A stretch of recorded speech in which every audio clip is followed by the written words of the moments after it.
So yesterday, it was December 17th, and we were in Montreal, and we heard a few days before that there was going to be this big snowstorm, and 2 days before, on Saturday, when we heard it was coming for sure on Monday, already thoughts were that it wasn't going to get done. Exactly. Even your thoughts. You thought we weren't going to be able to do it, and it was impossible. And even the people I was talking to with the mayor's office, with the school, everything seemed like it was supposed to be called off, no matter what. And then that was the night I got sick too. I got some kind of chest cold or something. Yeah, you just getting it. I don't even know what it is still. First you couldn't talk. That was pretty bad. Chest pain. Oh, you were. When I called you the morning, I think it was Sunday morning. I think it was. Yeah. Or Saturday morning. Yeah. I didn't even know it was you. You couldn't talk. You sounded like a mess. Yeah, it was pretty bad then, eh? It sounded pretty bad. fucked up. Yeah. So, anyways, Sunday comes and the snow starts, and we know that it was going to be bad, because on Sunday we drove, even though the streets were bad. Yeah. We promised that we were going to come by to take pictures. Yes. And you thought it would be impossible. Remember, you came in and you said, no, we can't. It's snow. Pictures? The streets fucked up. Oh, yeah. To go to the hospital. The street. Yeah. And we were looking at getting a cab. Yeah. I just personally didn't want to drive that day because it was bad. But I wanted to do all myself in the power to go eat. So, phoned the cab. Yeah. Found out it would be something like $200. Yeah. And it would take an hour to get there and all that. And I phoned back the family, and when I phoned back the family, I said, we're going to be there by 3 o'clock. I think then you thought I was nuts. Yes. So I said, Kris, we can do it. Just drive slow. If we have to pull over, whatever, we can do it. You know, we'll just take it a little bit at a time. So we got in the car, and as a result of your excellent driving, we got there. We got there pretty good. We followed the route. Got back perfect. We followed the plan. Yep. And we got there. And I couldn't go up because I was sick and I didn't want to spread any germs. So we sent you on the mission.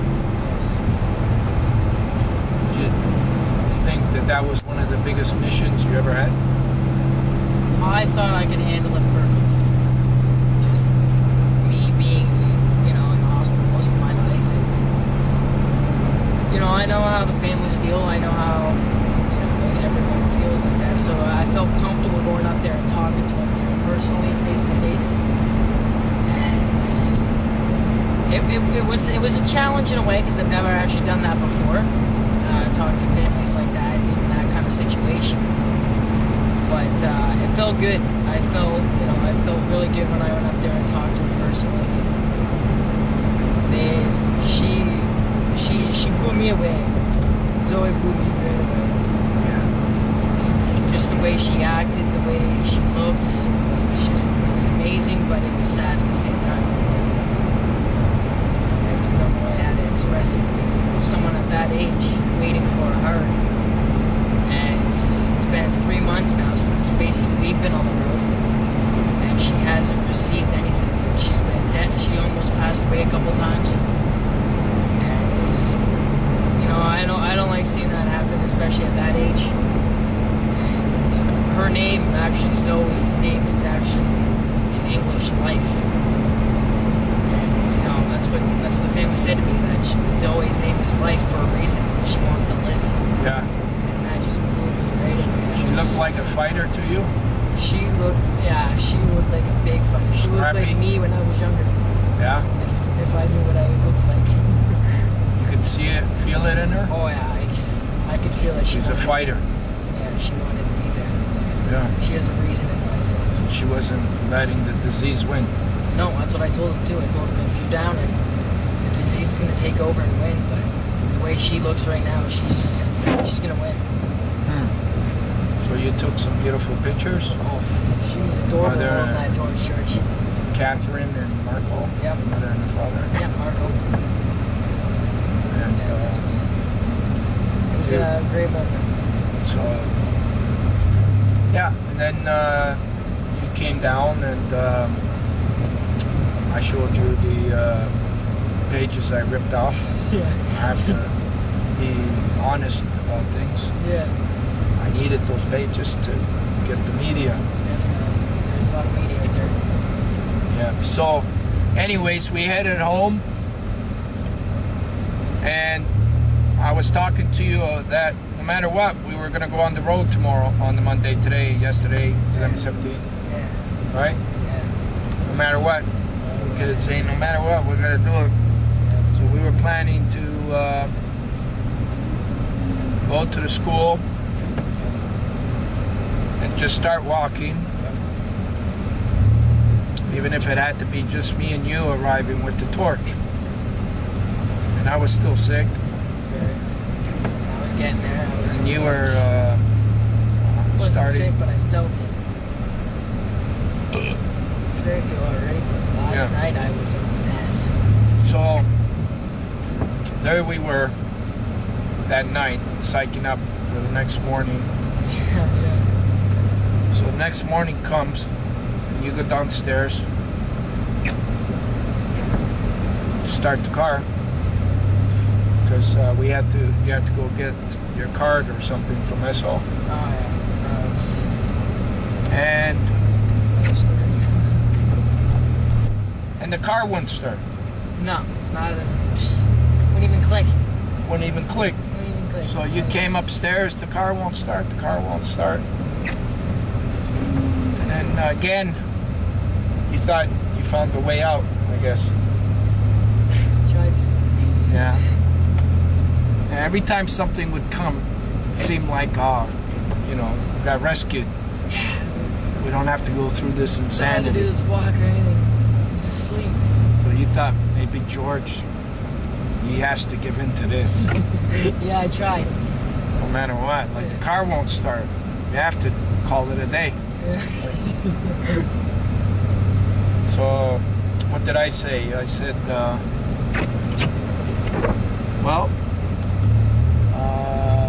we're going to have to rent a car. So I already was checking out the rentals. And when you came upstairs and you said you tried the battery to boost it, to see if it was a boost, and then the way you explained it led me to believe that it could have been we just needed a little bit of help.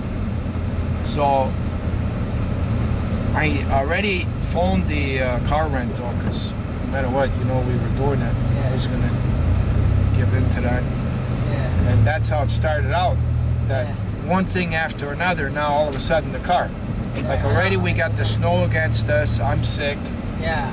Everybody's opting out Yeah. because of the weather. It's freezing out there. Watch this guy.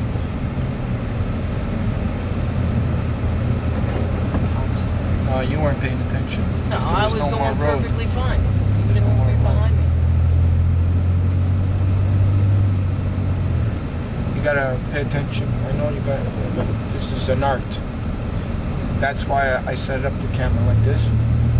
You can pay attention. I was paying attention. I was going straight. I was waiting for him to get behind me, but no, You gotta let these big guys stay a little bit bigger than us. So, anyways, all these things are going to get. It seemed, you know, you got to be there that day because you thought it wasn't going to happen, right? You really did. You thought it was going to be impossible to pull it off. Weather, me being sick, cars not starting. You know, there was no response from anybody that they really wanted to do it. You thought it wasn't going to happen, I guess.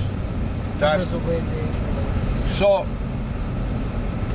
and all of a sudden, I call the car place and I say, Kris, be down there in 2 minutes. And then the car comes, or the guy comes, and he fixes it. So now our car's running, but we lost a lot of time. So we had to devise a new plan. So I phoned up the teacher to see if she can arrange to have the students meet us near the city hall. And she said she was going to do that. So we got back in the car and I started making all the arrangements on how we were going to meet them, how we were going to light the torch, and how we were going to. So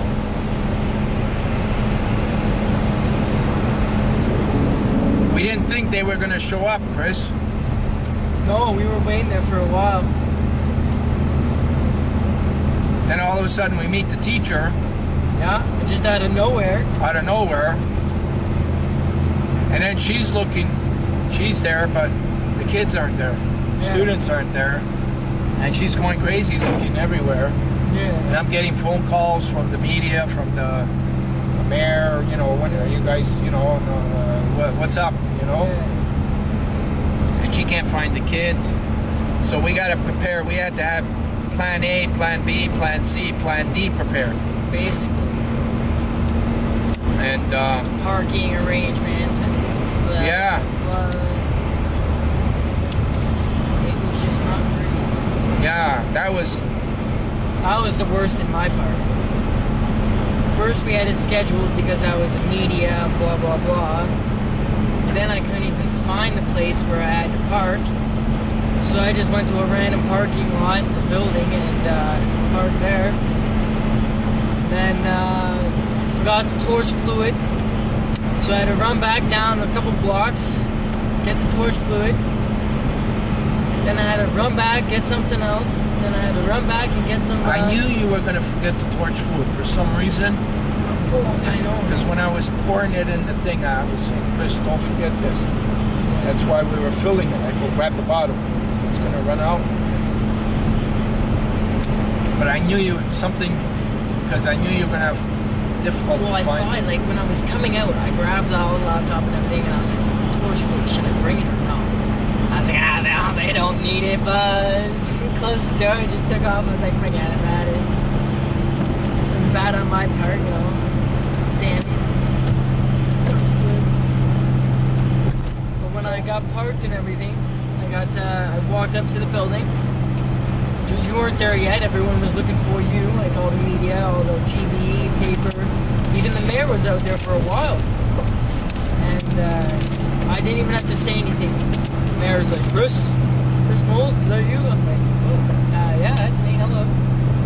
Like, I didn't think that he'd recognize me because he's never met me before. I've never met him yet. Sadly, I didn't get to meet him on my walk because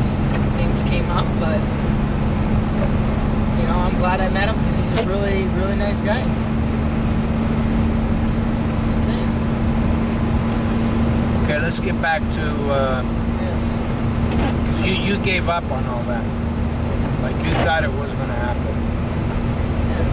Somehow, you kept thinking one thing after another, and this ain't, you were trying to even get out of it, too. Like, this was, Or getting out of the water, per se, if you had. well, just because you thought it was too insane. There's too many things against us. It was impossible. Very.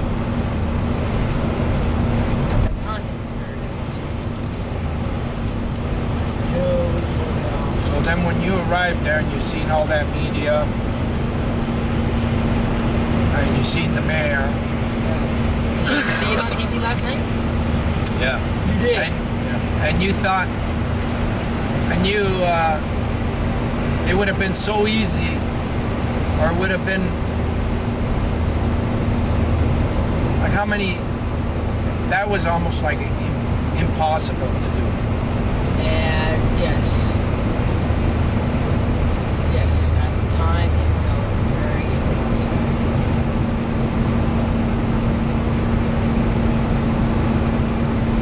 About that, just all those things that happened. You were sick, you're the coordinator, you plan everything. That basically, But I was the only guy saying it was going to happen. Yes. Because even everybody else, even the mayors, let's call it off. Look, it's snowy out, The teacher, let's call it off. You, let's call it off. Like everybody wanted to call it off.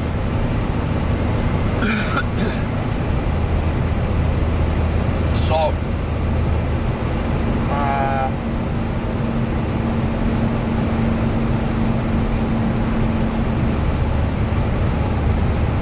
the mayor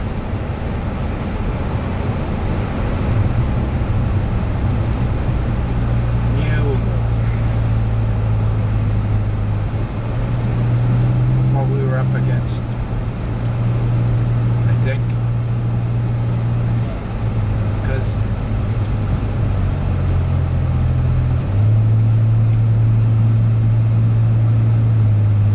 everybody there that organized it with me in the mayor's office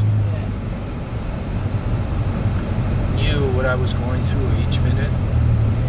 When I got sick, they heard I was sick. All the other ladies that were involved, that heard my voice, everybody. And normally things like that they wouldn't happen. They don't happen. Things like this don't happen. People give up. People will not pursue it that far. They will not.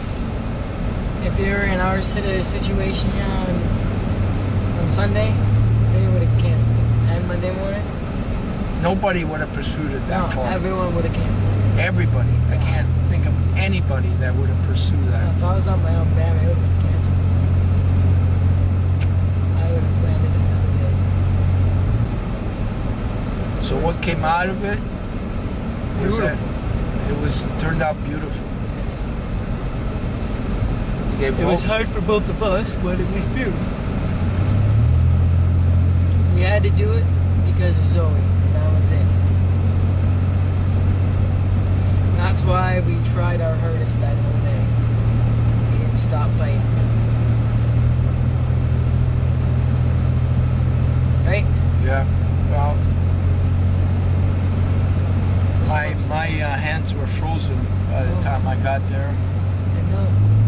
And I could just see your hands, and they're just red. I couldn't even dial the phone, or just to press the button on the phone to send the message, send the call. Yeah.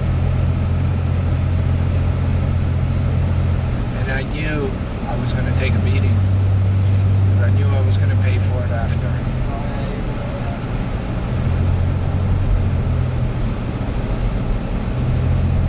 We both paid for it. I paid for it last night. Couldn't get out of my bed.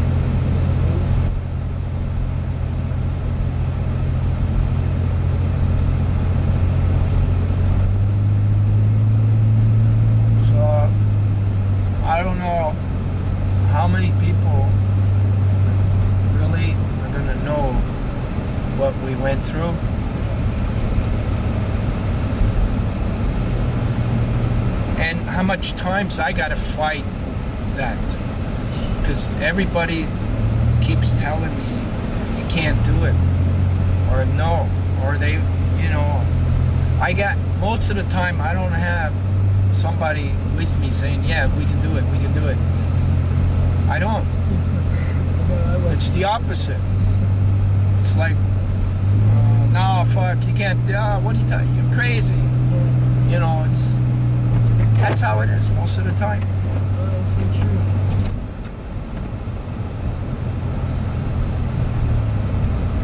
So, anyways, I think that was a good example of every campaign that I did, even bringing you across the country, going across the country, going to Europe. It was the same fucking thing, you know. It was like there was 100 million things to deal with to make it happen, like hundreds.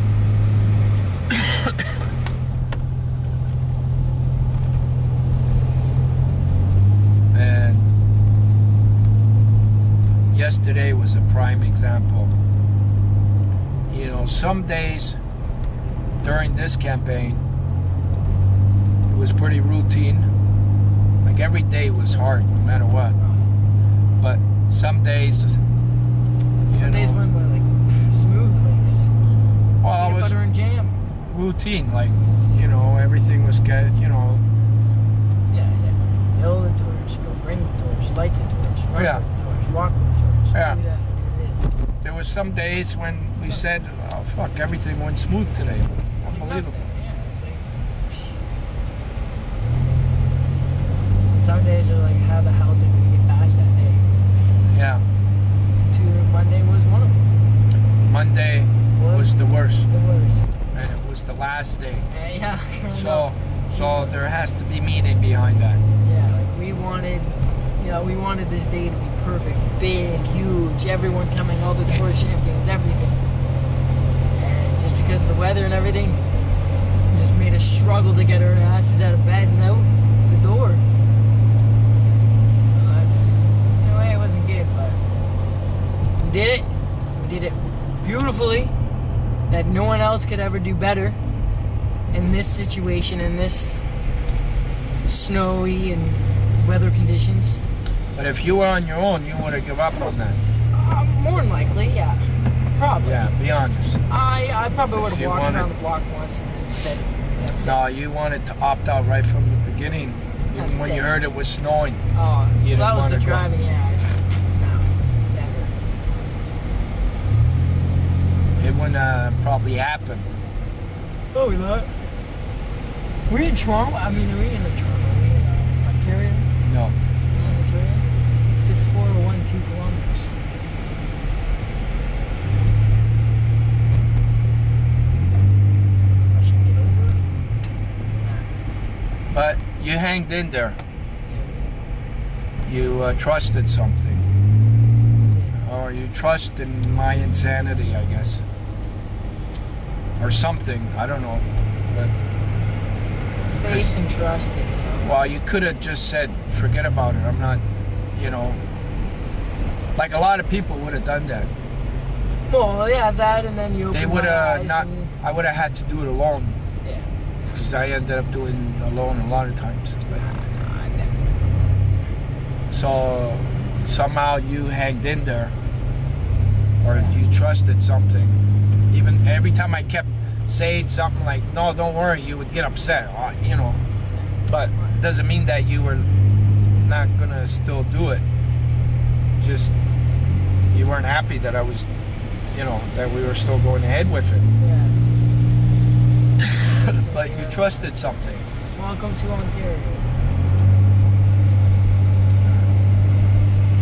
Yes, I did. So maybe I had no other choice. I don't know. It would have been hard for you to just not do it. Say, George, I'm not doing this. Well, yeah, I wouldn't leave you behind like the way you were and everything, but at all. Well, did it, you hanged in, and then you seen what happened. Because it seemed unbelievable for something like that to happen. Anybody to show up or anything, and then you seen it happen. So I guess that's the same thing that happened even with your campaign. Nobody thought I would be able to bring a 14-year-old boy across the country that needed a liver transplant. That was what I was up against. And I heard every single reason why I was going to fail or why I was going to get fucked up with it. Every single one. And it did end up being a really hard, long, rough ride. It was not easy.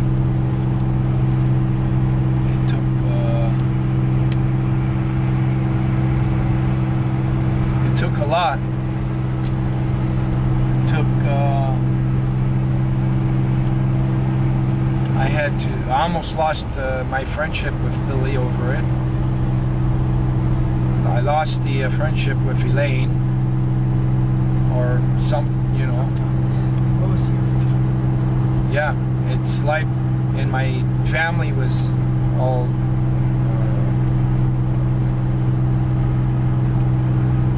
thought I was fucking losing my mind, going crazy, or neglecting all the important things.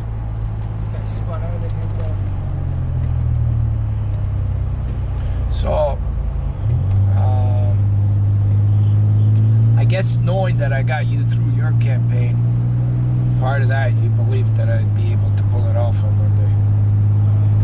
Just knowing that. Oh, I knew you could do it no matter what.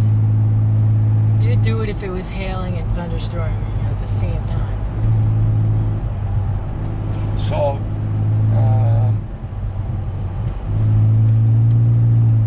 it didn't come up that way in the media. In the media, it came up, you know, that a torch is being relayed, which we wanted to show, but yeah, it doesn't come up what it takes to do this.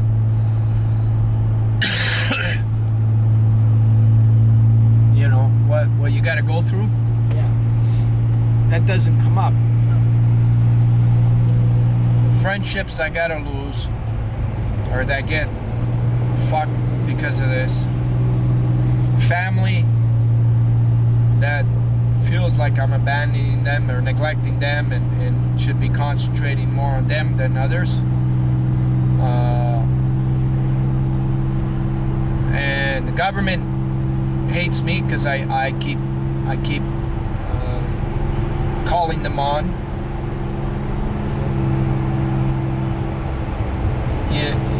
It's like oh,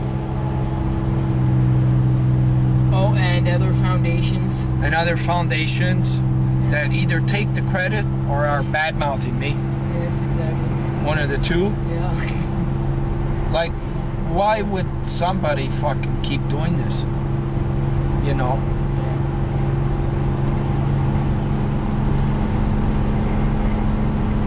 Which is the million-dollar question.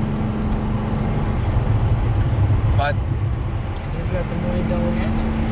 I don't know what that answer is. Save lives. Yeah, I know, but that's, you know, it's really the bottom line. Yes. Some people can't understand that even. But anyways, yesterday, I guess you can walk away knowing that you hanged in. Yes. You didn't give up, even though whatever was going through you, whatever, you didn't give up. Yeah. you still stayed in there, whether it was me part of that making you stay in, or other things that you found, you know, you stayed in right to the end. Well, ever since I found out that we were hitchhiking from Halifax, I told you, because you kind of asked me if I wanted to go home too at that time, and you just do it on your own. Yeah. Well, I looked at you right in your face, and I was like, no, we're doing this together. If we have to struggle, we'll struggle. I don't care. I'm struggling with you until the end, and that's it. So I guess that's when you made the decision that you were going to be on it no matter what. Yeah, exactly. That was that point right there. I was just coming on the road October 1st because I needed help myself. But no, after in Halifax, I realized I'm coming on the road to help you. Yeah. And we're getting through this together no matter what. If we have to sleep in the van, if we have to eat from, we've been eating cereal for the last week and bread. So it's been, I love that food. It's good, but yeah. So far it shouldn't be where we were supposed to be. That's where we shouldn't be living like when we're doing a big campaign like this. We should have people bowing down to us, giving us food and stuff. But it's not the case. So, we have to fight it out and, take it day by day. Yeah. And ever since Halifax, we took it day by day, and each day we passed it with flying colors. Yeah. Flying colors. That's right. That's right. Each day we passed with flying colors. Yeah, we felt proud after we did that day. Yeah. Okay, Kris, let's move on. Let's drive to the next place. That's it. Yeah. That's basically how we got survived together. Yeah. Every day was like that. It was. No matter what came. At the beginning, the mornings we'd bicker and argue, and then right at the end we'd feel so happy. Yeah. That we got it done. Yeah. And then we got it done in one piece, and it turned out great. And every time it turned out good, no matter if there was no meteor or one person with a meteor. Yeah. It doesn't matter. We were there, and that's it. Yeah, exactly. And we had a few slight problems. With the van again, this tire in Bathurst, Shibagon. Woke up one day in the morning and flat as hell. We couldn't go anywhere. I ended up riding on a flat all the way down the street to the tire place to get it fixed for 3 hours. But, like I said, that was one day. After it was done, boom, we were happy. Yeah, you were pulling your weight. You had to confront things. And you could have either whine about it or decide to do something about it. Because that's a choice you had every time. It was a little bit of both. Well, you would Most whine of the a little bit, but then eventually you'd get around to doing it. Yeah. Which, was very normal. Like, it's normal for any little young kid at this age. Yeah, you gotta whine a little bit. You got it. Yeah. So, you did a good job overall. Thank you. Yeah, you did a good job. You handled yourself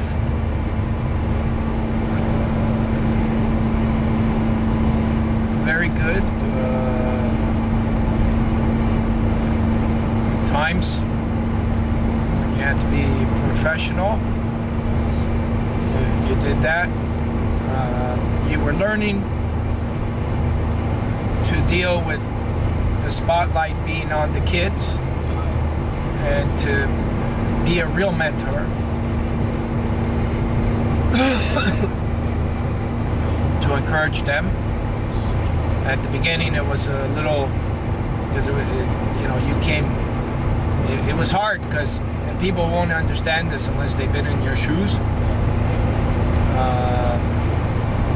After getting all the spotlight all the time, every second, all the way, it's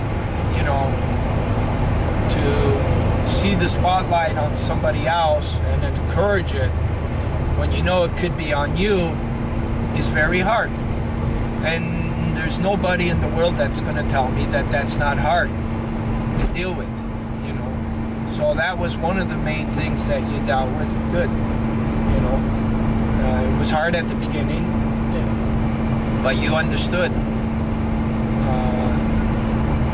that the whole campaign was a big picture with many people, you know, and you also, I think, realized that each student that was getting involved was having their moment, and that whatever we can do to help them have that moment, you know. So I think you understood that part as well, because they're going to remember something now, you know. So I think you started to slowly understand the concept of SOS 4000 Student Torch Relay, spotlight on the students. It didn't come right away, but you slowly, you know, and I had to drill it in, which I guess now you understand why I did that. Like, I had to keep drilling it in. Because people don't yell at me for a reason. They yell at me to get better. That's it. Yeah. No, they don't yell at me because they want to. They yell at me for a reason to get better. Yeah. Plus, I think that was one of the problems that you had after your campaign finished. Was, even though you don't know it consciously, the spotlight was no longer on you. So there was things you were no longer, you didn't have to really be accountable or responsible to anybody, because there was no media follow. You didn't have to be you didn't have to be Kristopher, you know, the guy that smiles and knows how to say the right thing and knows how, you know, and knows how to do the right thing. You didn't have to be that person because the spotlight wasn't on you anymore. So, and maybe in a way you felt that you missed out on a lot of things, and that you had to catch up with your friends, or what, you know, on all this stuff that kids usually do. Bullshit drama. Yeah. So even though on the road we talked about that while we were on your campaign, you know, about drugs, because there was a lot of drug stories involved during your campaign, you know, with everybody's past. And it's not like me and Billy or anybody, Merle, it's not like we came out of a choir or from, you know, so your attitude at that time was that you would never do any drugs. And it seemed like you knew the difference. And you even said that during your campaign, I know the difference. So when you got home, I think it was a combination of both. You didn't have the spotlight on you again, or anymore. And you didn't have to be accountable to anybody, or responsible. Even like your family, you just found more reason to rebel against them. Because you've seen Robert do it, you've seen Ashley do it, so why not you do it? You know, everybody else is rebelling against your family, why not you? They're doing whatever they want, what they want to do. Because you were always told what to do. Everybody was always telling you how to be, you know, do this, wear that, do that, use that. yeah, constantly, every day. So now the spotlight's not on you. I got nothing telling me what to do, how to do it. And you got a lot of catching up to do Yes. because you missed out on everything, all this stuff. And then, Everyone first trying it, yeah. think And your real friends were probably more far and few, or your friends didn't really understand what you just went through, or you didn't really explain it to them what you went through, or, you know, how you felt, or what you were. All you were seeing is what they were doing, and you wanted a piece of them, Yes. or it looked like, you know. So, coming on this campaign, you were on your own personal journey because you had to take a really good look at Kris. You had to start thinking about things about your life and how you were going to start living your life. So there's a lot of things that you did on the road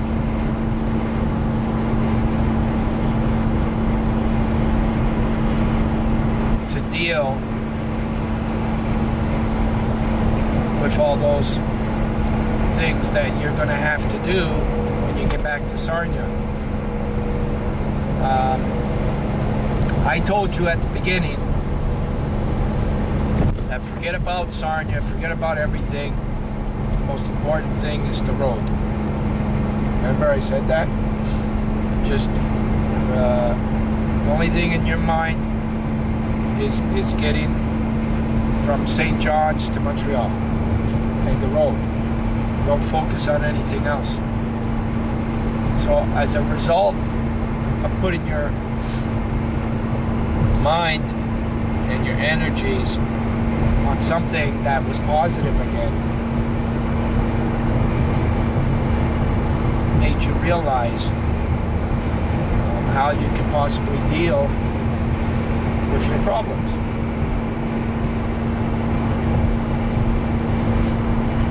So the other thing I kept mentioning was that you needed to build a foundation.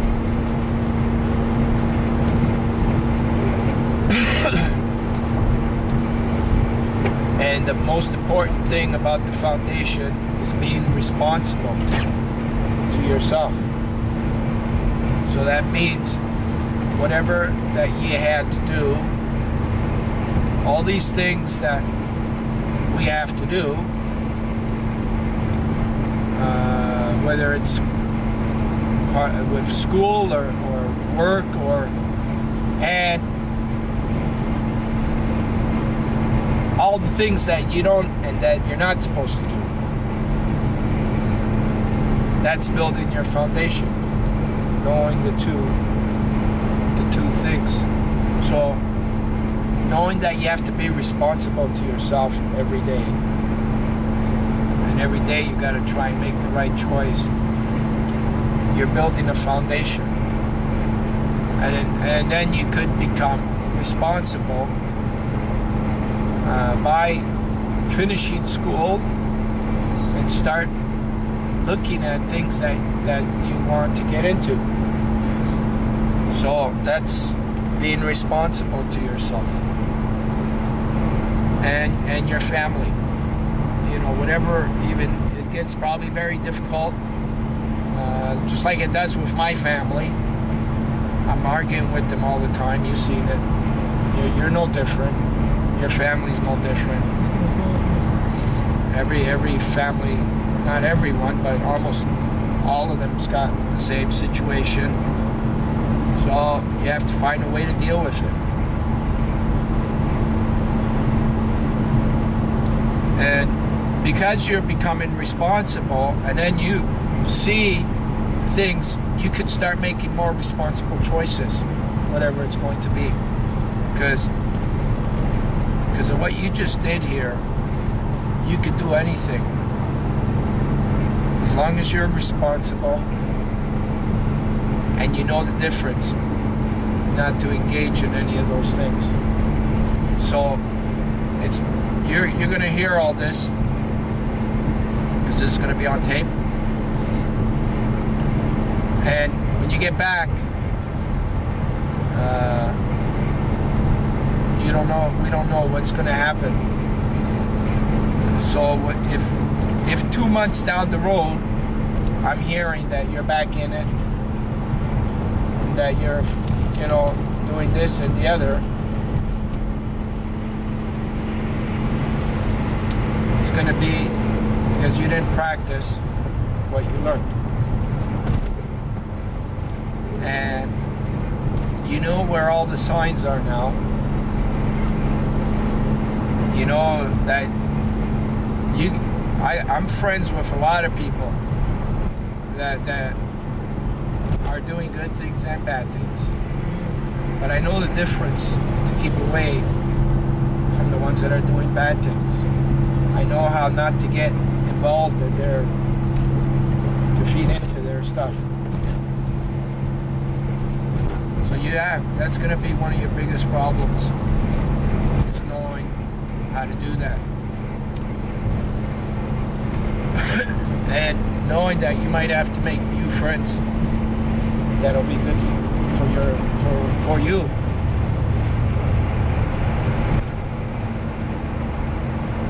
Now, people looked up to you on the road here. The kids, especially, every time you walk in, they'd all be looking at you because they read about you. You can have that same effect on your friends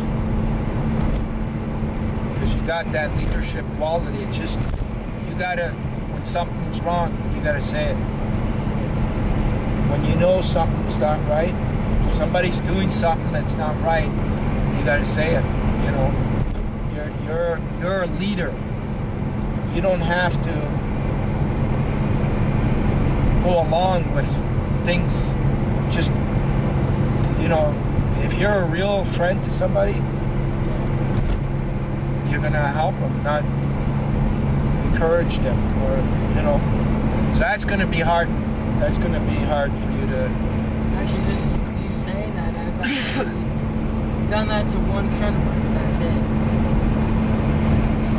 He's been through a lot in his life, and actually, ever since, like a couple of times, I've been, telling him, "Oh, don't do that. It's not good. No, you're gonna get yourself in jail if you do that." I've actually, did it on one person, and it's helped him. And so far, I just found out that he went to court last weekend, and he's scotch-free off everything. And he just can't go to the States, and that's it. And well, you're gonna get way more respect. If you do that, then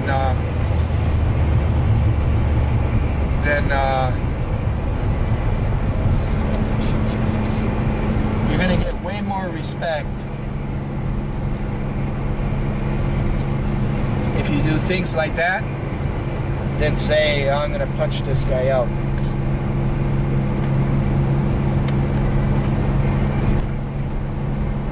You're gonna get way more respect. And I know at your age, that's a hard one to understand or to fathom. But you don't have to show anybody how tough you are. You don't have nothing to prove to anybody. There is nobody or nothing that you have to prove how tough you are. And by engaging in some stupid fights, you're just going to be doing something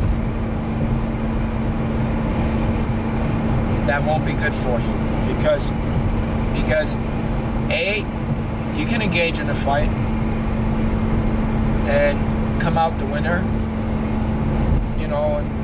oh fuck, man, Kris, he's tough, he's got on the road, he did all these weights, he he's buffed, he's, and if that's what you want, then that's cool. If that's what you're looking for, if you want people to look at you that way,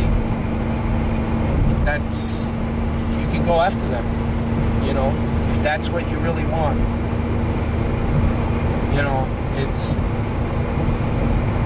I found that it's always better to talk to people, that you don't have to fight with anybody.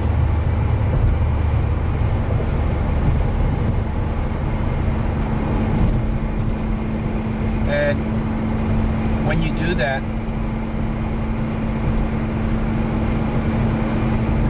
you don't have to worry about somebody thinking that you're not tough enough, or you can't, because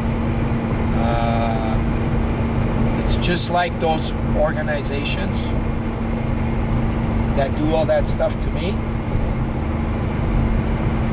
They would love to be in my shoes and take real credit for what I've done. They could never admit in a million years the stuff that I've done. That's why they do what they do, and that's why anybody that goes against you does what they're doing, because they're either jealous or they're trying to make a name by stepping on you. And that's how these fuckers tried to make a name, by stepping on me. So I've never blown up anybody's car or went to anybody's door or anything. With all these things that I swear a lot at them, I get angry, but I never went out and did any violence to them. Like I never, and people wanted to do that for me many times, but I never did. I never chose to do that because I got to live with that after, So it's up to you. That's going to be your choice. And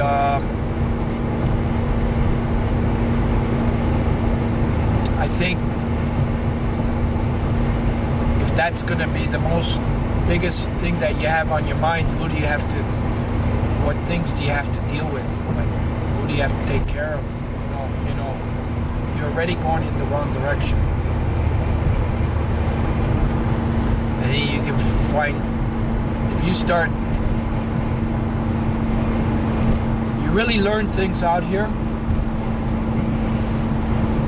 and you are changing, then you can show it by doing you can continue in Sarnia.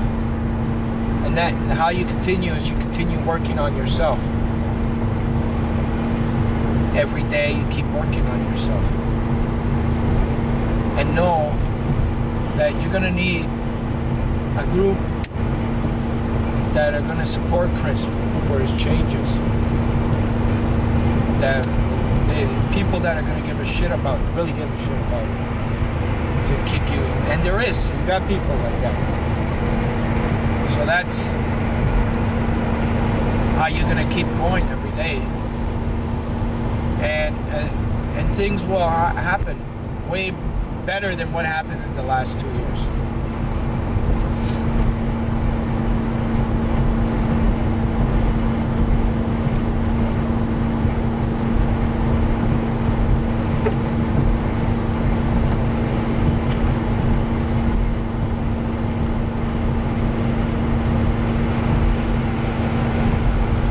It's almost like going to war. What you just did on the road here, because you were on the front line. You were right at the front line. You tasted everything. You felt everything. So if you can do what you just did here on the road, you can do anything in Sarnia.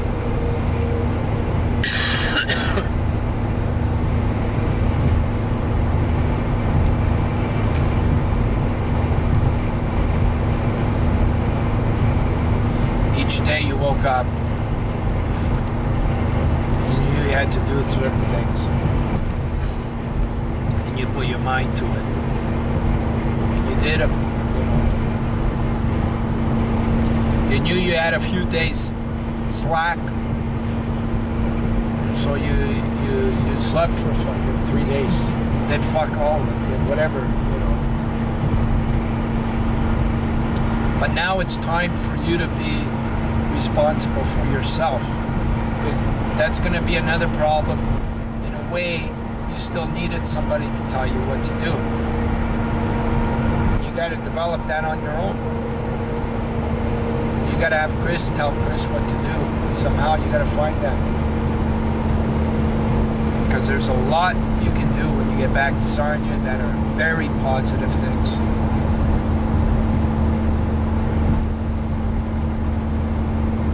That's going to be one of your biggest absences too. You're going to wake up every morning and you got nobody telling you what to do. You know, Kris, we got to be at City Hall by 1, and then we got to do, you know, you got nobody's, you know, yeah, you got to be at school. But, you know, not for the first month and a half. Well, the first month and a half, you know. So, I mean, it's a job right there. But see, when I said, Kris, you got to be at City Hall at 12. Okay, showing up was one thing. Then how you acted at City Hall was another, right? Like what you did at City Hall. So it's all about feelings as well. Sometimes you were in a pissed off mood. You learn how to deal with being in a pissed off mood. Sometimes you were in like a, I don't know what the fucking word is, giggly or what's his name from The Simpsons? Bart mood. Bart or the other guy. Kelso or Bart. You were in that mood. You know, where you're acting like a 12-year-old. You are, you know, like you were acting 12 years old. Not 17, 12. So there was times that you did that as well, which didn't happen that much, but you can get those goofy moods. Again, you have to know how to deal with serious and goofy moods, right? When there's time to be goofy and time to be serious.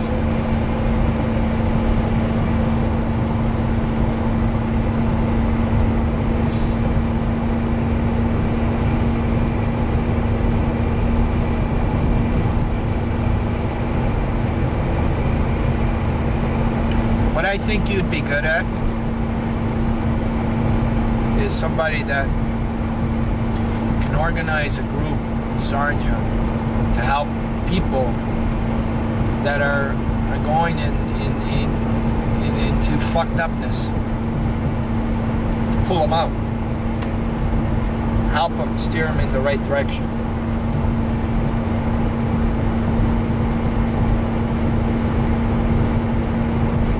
Because if you do good, get back to Sarnia, if you keep, that's what you might build into, because you've gone through it then. You know, you went into that fucked upness and got out of it. So it's not like somebody talking to somebody saying, look, don't do it, or don't, you know, when they haven't been there, you've been there. So you'll be able to reach these other kids.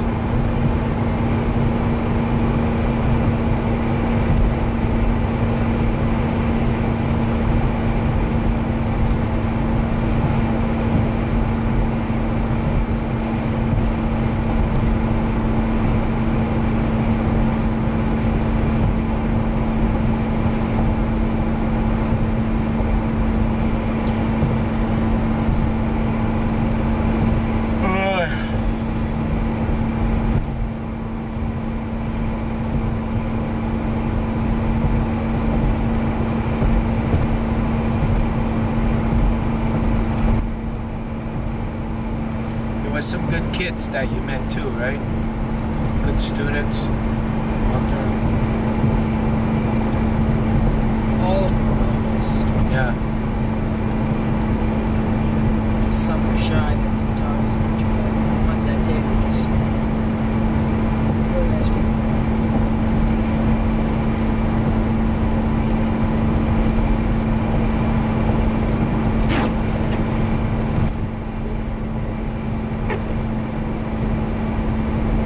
Sucks for me because they're not all in Ontario, so I can't be friends with them.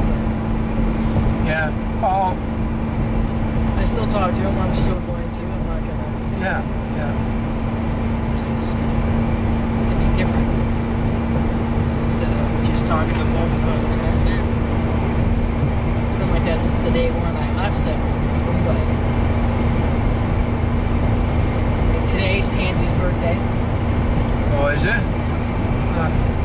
Told her last night happy birthday. Told her I couldn't call her today or I would have.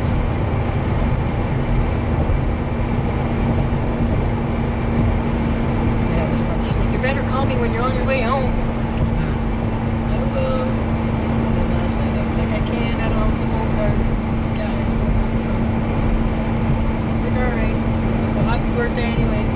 Thank you. From everyone. About the Aramato. Which one? Tamara or Christina? Both of them. They're both nuts. I was talking to Tamara yesterday too. She's different, that girl. Yeah. Pissed off if you don't talk to her. It's like- Christina? No, it's Tamara. Oh, Tamara. She's like a double person.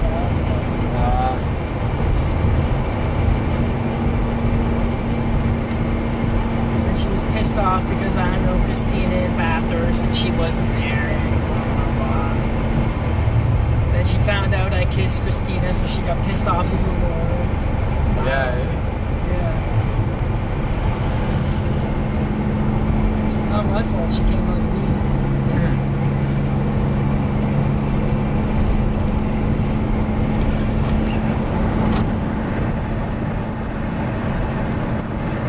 She was giving her friends dirty looks after they came back visiting me. Very nice.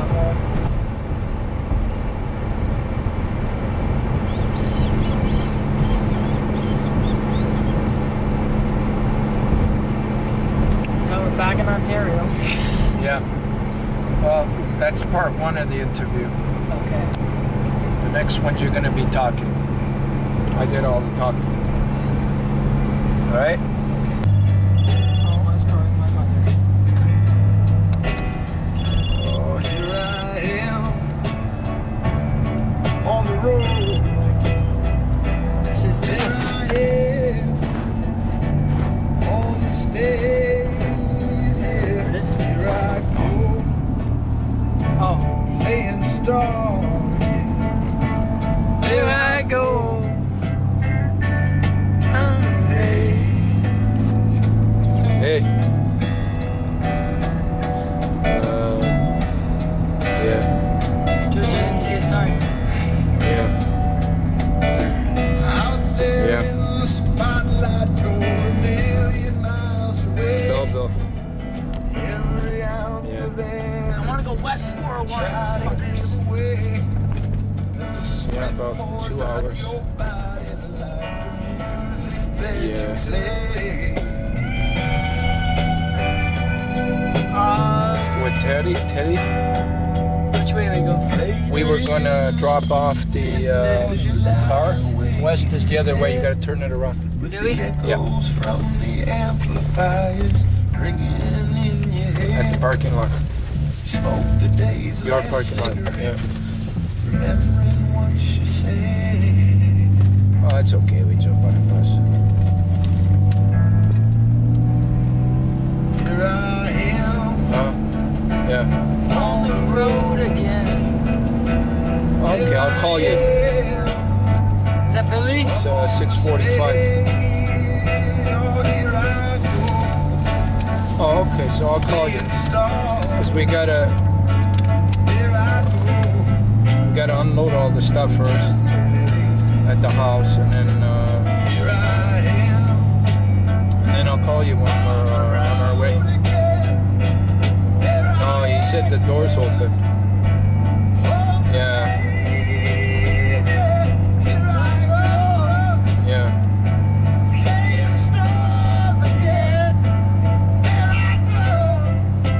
Okay. Yeah. All right. Is that Bill, sirs? Huh? Is that Billy? Yeah.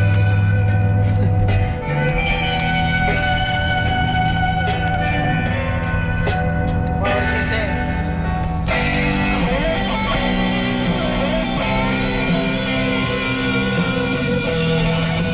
He's like, we're gonna work out when we get back? Yeah. Really? Yeah. Okay. That's good. Oh, shit. Okay, so we're good, George. Okay, good. We're good, right, Del Toronto? Woo!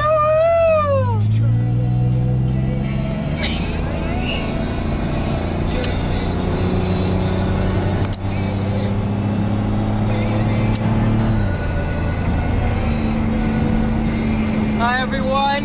In nightlife or In night. nightlife, night vision. Yeah, that's it. We are in 401 highway going towards Toronto. We got about 2 hours left. The camera just tipped. So we got 2 hours left. It's my first time on the 401. I love it. Crazy.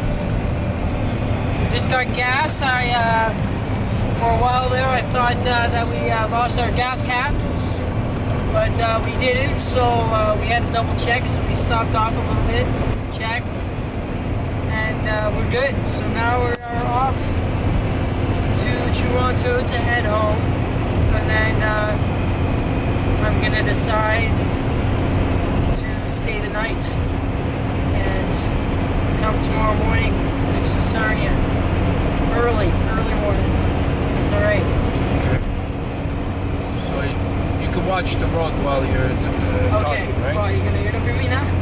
Well, this is your hour. Oh, my night This vision is, hour. yeah, your night vision time. Okay. And this is the time that everybody will really get to know Kris. Yes. You know, this is Kristopher Knowles, and April 29th, he's 17 years old right now, and he's going to be 18 in April, and he's got aspirations of writing a book one day. Yes, I do actually. So if he does that, it means that he's got to, he's got to go right from the beginning. He's got to talk about his whole life, how he remembers it. Yep. And, Tried to. and so we wanted to get a sneak preview of that, so we'd be the first before the book comes out. Yes. See how you're going to tackle this book. So that would be the first question. If you were thinking about doing this book, talk about how you would start, at the beginning, and talk a little bit about you as a child, and then growing to where you are today. Well, I guess how I'd start the book is, I was born with a rare disease called biliary atresia. First, I would talk about the disease and actually what it's all about, and then I'd get it into my situation and how it affected me since I was born until now. So far, I kind of know that biliary atresia is like a disease that you have an alcoholic's liver. You were born with no bile duct or no tubes attached to the liver. In my case, I was premature. I was 3 pounds 12 ounces when I was born. So my liver didn't get to fully developed as a normal person. That's why hence the disease biliary atresia, because I wasn't fully developed. So when I was a young kid, the doctors told my parents that I wasn't supposed to live past my 2nd birthday without a transplant. My parents were pretty devastated and shocked at the same time, and really didn't know what to think. And over the period of years, my 1st birthday, my 2nd birthday, I was yellow as can be, aka jaundice. I was glow in the dark, basically. If you threw me outside, you could see me for miles. And so that's where they started finding out more about liver disease and how it worked and all that kind of jazzy jazz. So after that, finding out that I needed a transplant, they had to do multiple surgeries. So what do you remember when you were going through that?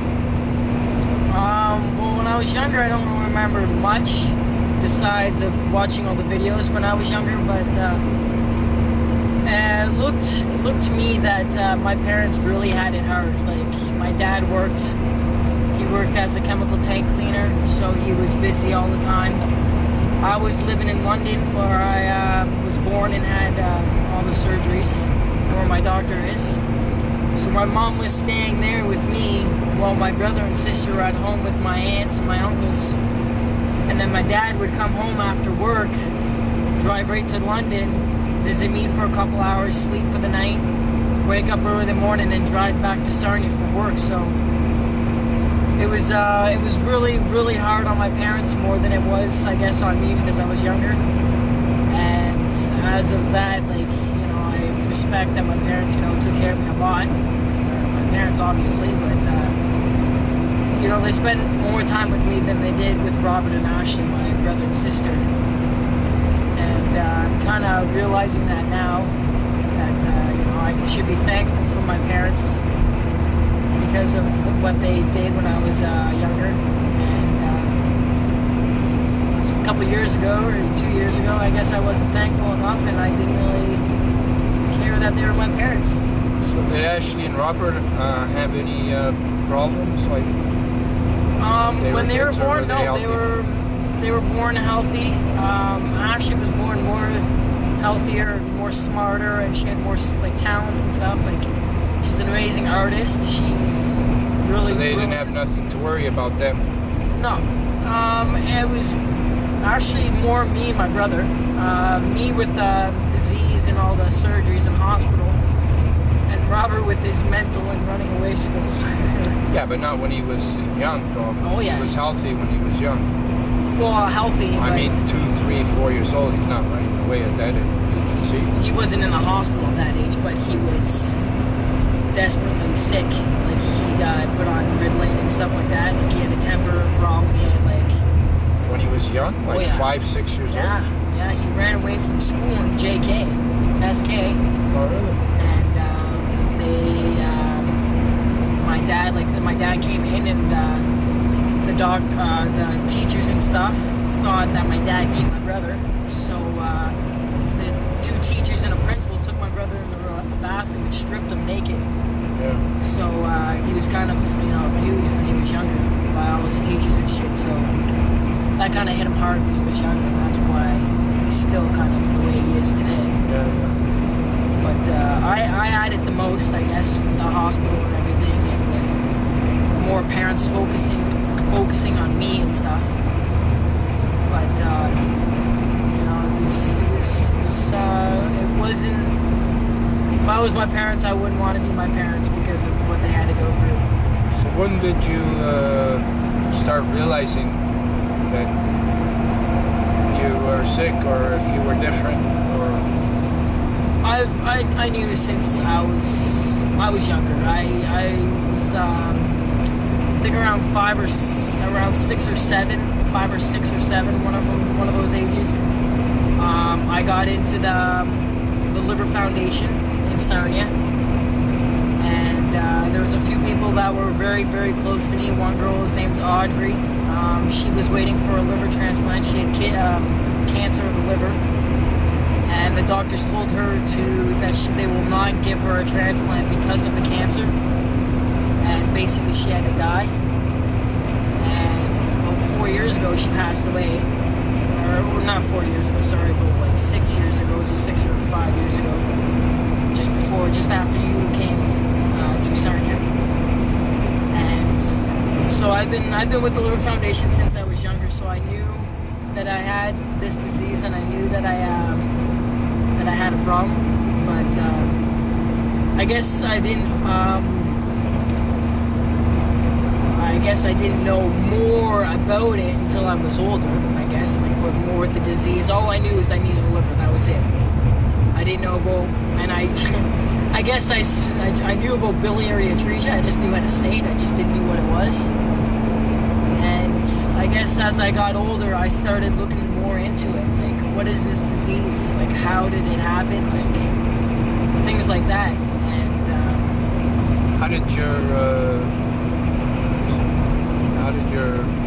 How did the kids at school treat you? They treated me great. I've been to 2 different public schools. The first one I went to was Our Lady of Mercy, and then we moved from that school. I don't know if we got kicked out or anything, but we moved from that school to Johnson Memorial. But in OLM, everyone knew about my disease. Everyone knew about me, and I had a few close friends, and I still am very close with them since JK, and they support me in every way they can. They help me out in any way they can and stuff like that. The more ingrained in the second public school was when I had a little bit more surgeries and stuff. So actually in grade 5, if I remember, or grade 4 if I recall, or grade 5 or 6, grade 4, one of those areas, I came right to the school right after my surgery, and after I was kind of recovering and I was doing well. And I came right to the school and showed everyone all my scars and all my staples and stuff. And a lot of people were grossed out, but a lot of people were, cool, like thinking that was cool. But just to see, like, at that age, me going off showing my stomach and my scars and stuff, like, a lot of people are really ashamed of their scars and their body because of all the surgeries they've had. I don't. I think it's my life. It explains my whole life since I was younger. I love showing it off. I guess that's a part of me. And So then your memories are mostly that everybody was giving you a lot of attention and good attention? Well, no, not really attention, like, oh, there's Kris, it's like, hey, what's up? It was just more, being a kid. Hey, how's it going? You're my friend, But did they look at you? They didn't look at me different. No, they didn't look at me that I need the liver. Because you had to miss a lot of school, didn't you? I missed so much school. Like, people... A lot of my friends were very, very kind, I guess you could say. The one surgery I had a couple of my best friends come up to the hospital in London and, just hang out with me, and they gave me some gifts and stuff, and cards from the whole school and from all my classmates. And, that just, touches me so much, because it's knowing that my classmates from public school and stuff cared that much while I was in the hospital and stuff. It's just, remarkable. And, I don't know, I just, in that way, yeah. And other ways where tons of people made fun of me. Not really made fun of me as in to cut me down, but, make fun of me as in, hey, liver boy, or, watch, if I punch you in the stomach, your liver might come out of your ass, or something like that. Like, I laugh at those. I don't think those are snotty remarks or, remarks to get me down. It's just, I think the remarks to keep me up, because I love it. It's who I am, and that's what I'm always going to be like. I'm never going to be down on myself, and I'm never going to let anything else take me down. So those were things that you remember when you were a kid? Like, people say things like that? Oh, yeah, and they still do. I got it. I've just started bowling 2 years ago, and my bowling ball right on it says Liverpool. So it's like, you know, those names, you know, they're gonna be with me forever. Like I think it's you know, it's like a nickname. Everyone has a nickname. I've got tons of nicknames. I don't just got one. I've got tons. Shark bite, that's another one. Shark bait, because I told everyone that I needed. I told everyone that I got bit by a shark in Hawaii while I was surfing when I was 8. And the shark took half my liver, so that's why I need a new liver, blah, blah, blah. And then I lift up my stomach and show, like, people that don't even know me, I show them. And they're like, oh, you're like, holy shit, you're telling the truth. Like, oh my God, like, holy crap. I just love it. I laugh so much. It's hilarious. I've shocked so many people. And then I tell them after the real story, but I like the reaction at the beginning when they actually say, yeah, I got bit by a shark, and yeah, it's, you know, look, I'll show you. I got proof. Because, you know, first they don't believe, and then when I show them my stomach, they're like, holy Hannah, like, you're telling the truth. And then after, I'm like, no, I'm just kidding. I need a liver, blah, blah, blah. And then I tell them my story. So what do you remember when you were 10 years old? Which school were you at? I was at Johnson Memorial in grade 6, was it? Would it be grade 6? Yeah, grade 6. I was coming home, and I think I got a call from one of the presidents at the Liver Foundation saying, Kris, do you want to come out to an important event on blah, blah, blah this day? I can't remember the date off my hand. You do, but I don't. And do you want to come out and meet this guy who's doing a walk across Canada for organ donation who received a liver transplant? I was like, yeah, I'd love to. You know, I'd like to go out and meet this guy. I'd love to, you know, hear more about him and then tell him about my story, you know, and see. I just wanted to meet him. That's all. I didn't know who he was. I just wanted to meet this guy. Was that, like, did that happen before where you got called by the Liver Foundation to do something, or did that seem like a surprise to get a call from the Liver Foundation? No, I did a lot of events for the Liver Foundation. I raised millions of dollars for the Liver Foundation. Millions? Oh, tons. We do a dinner every year. You raised millions. And I sold so many daisies. Like, I'd stay at the mall for like hours selling daisies and getting money. For the Canadian Liver? For the Canadian Liver Foundation. Over the 10 years that I was there, I've made them so much money. Just because of my face, and I need a liver, and look how small he is, and look what he's doing for us, and blah, blah, blah. So they were making all this money off you? Yes. There were, and that's why we cut out of it as soon as... Right when we met you, George, that's when we stopped Liver Foundation. We never went. Never been, ever since I was 10, after I met you. Just because of, you know, they were making money off us, and we weren't getting anything in return. They weren't paying for any of our trips to London. They weren't paying for nothing. So we're like, well, then why are we getting treated like this, and why are we, you know, doing stuff for that? So, you know, I think my dad thought that, you know, let's go to this guy, help him out, you know, make him some money. But what made, like, when you, these guys from the Liver Foundation, yes, who did you meet there? Like, that meet? Yeah, like, you've met a lot of people so far, like, you meet a lot of, like, people introducing themselves on this and that or the other, you know. So who did you meet at the Liver Foundation? I met 2 famous hockey players. No, I mean at the Liver Foundation. Like the president, the director, or... Oh, I met, like, yeah, all the president, Forsarnia, like I met... Forsarnia, but not the national. No, I don't think the National Liver Foundation. It was just all Sarnia. It wasn't me traveling out. So it was a chapter then of the... Yeah, I guess the Sarnia chapter of the Liver Foundation. That was basically what it was. So now, when you look at that, know, how, because at that time, what were you expecting at that time from them? Help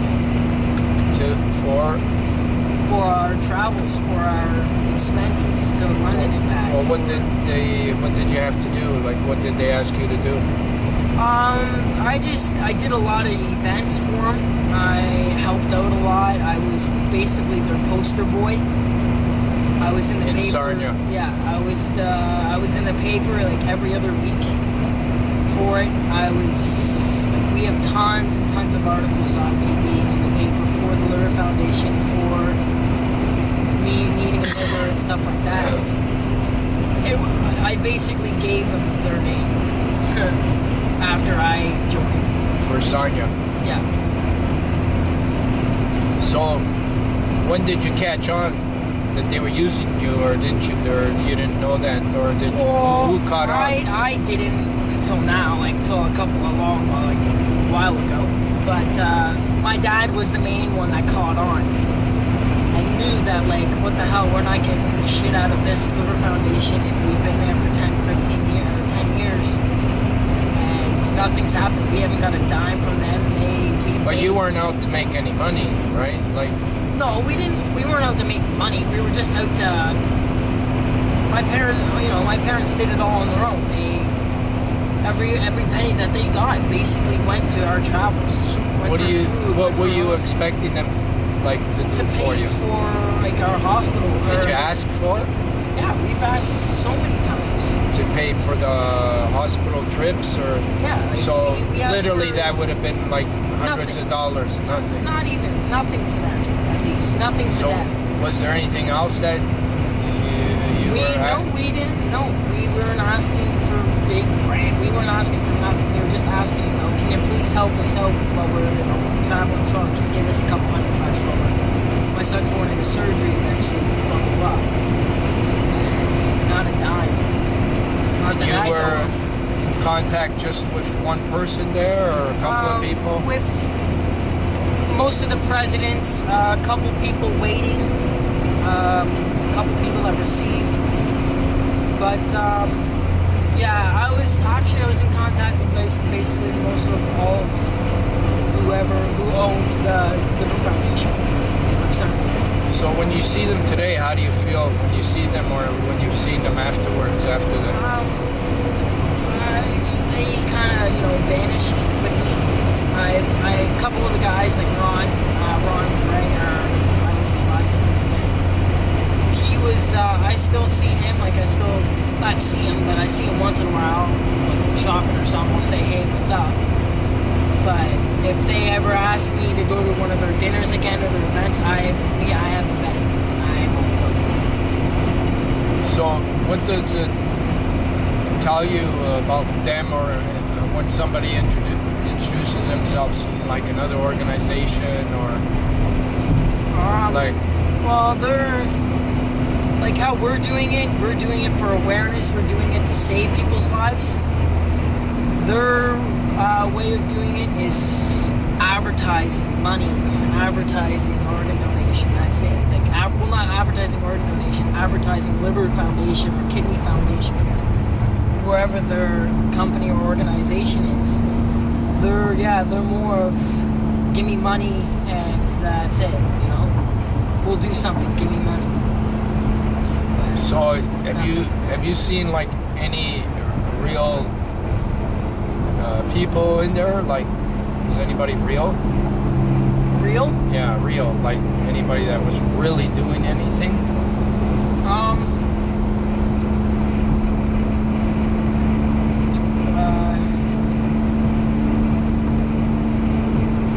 I couldn't tell you on that one, actually. Like, the few people that I know for myself was two older ladies. One was Audrey, the one like I told you, the girl who was waiting for her liver. She was right down, wait for it. And Yeah, but she was a volunteer, right? yeah, I think so. She was just part of it, but no one big, I guess you can say. No, but I forget the one other lady's name. She was old. My grandma.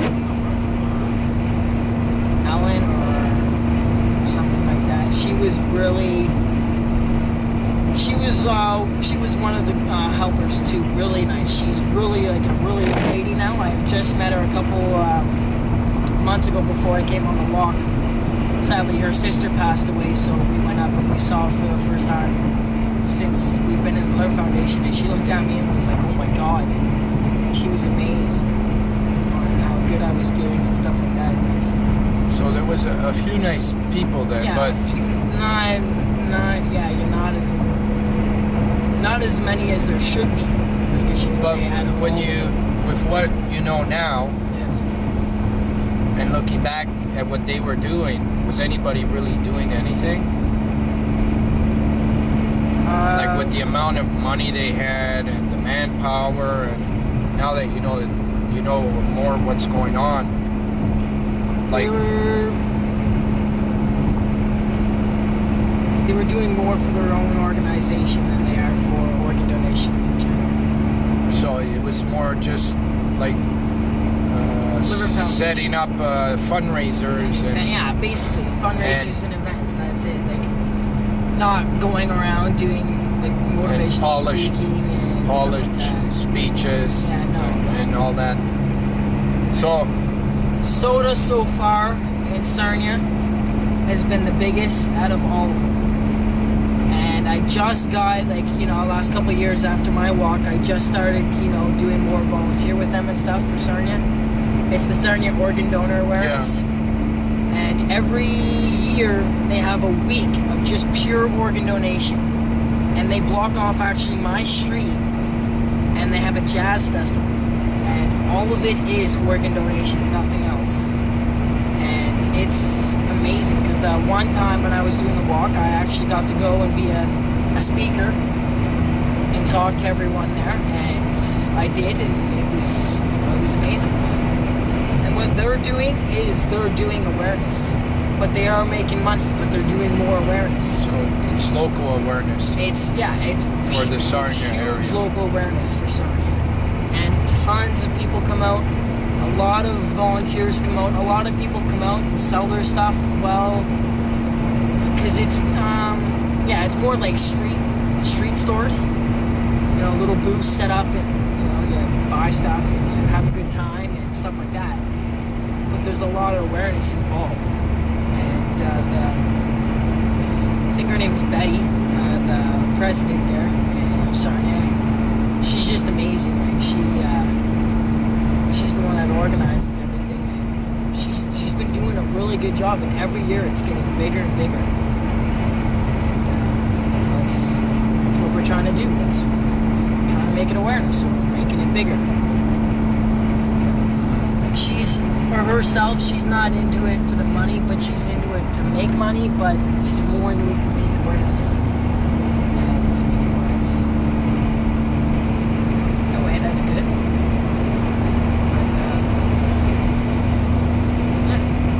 So have you ever seen any of these people do anything that really got attention? Like I said, that the weekend of the organ donation, that's basically So it's the just like biggest thing. local That's it. attention then. Yeah, nothing. Well, yeah, I guess so. I don't So know if you've a lot of people come down never been or seen anything that got like bigger attention national than or world. yeah. No. So because there's millions of these things going on across the country. Yeah, yeah. You've seen that yourself. Yes, yeah. You know, there's all these. But the only thing that I think Sarnia started before everyone else, I'm not going to say this for a fact, but is the ribbon, the live ribbon for people standing up in a ribbon shape with green ponchos on, and then a person coming up from the air taking a picture of this ribbon. I'm pretty sure, I don't know who started it, but it's been all over. But I'm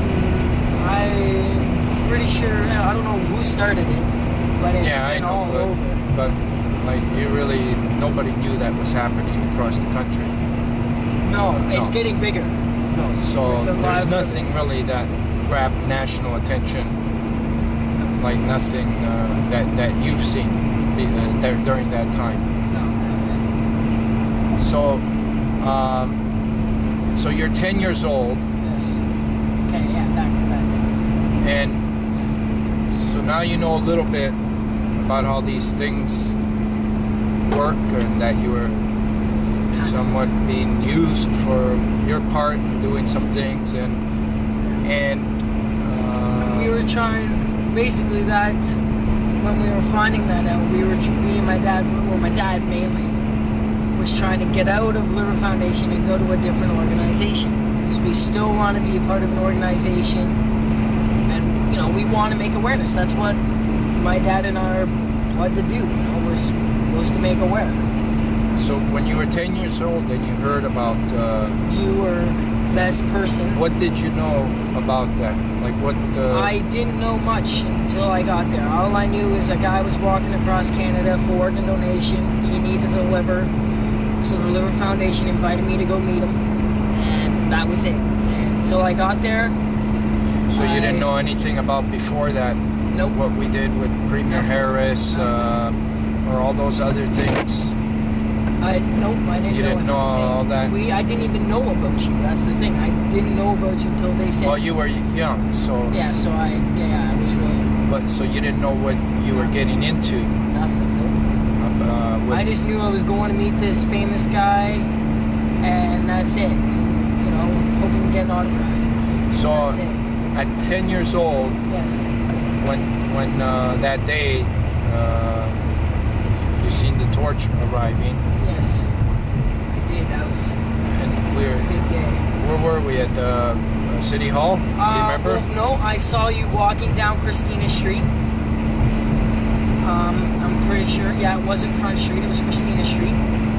Seen you with the big motorhome. All your people walking with the buckets, and then you in the middle carrying the torch. No, I never carried the torch. You didn't carry the gate, did you? No, No? I never did on my walk. Oh, okay. Well, you had someone carrying Somebody the torch. was carrying it. That's why I seen someone carry the torch.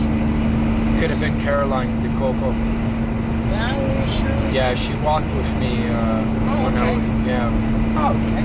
And, So, and the yeah, mayor... I was waiting with my whole family. I mean, my whole family, my grandma, my aunts, my uncles, my cousins, my brother, my sister, my dad, my mom, all waiting there for you.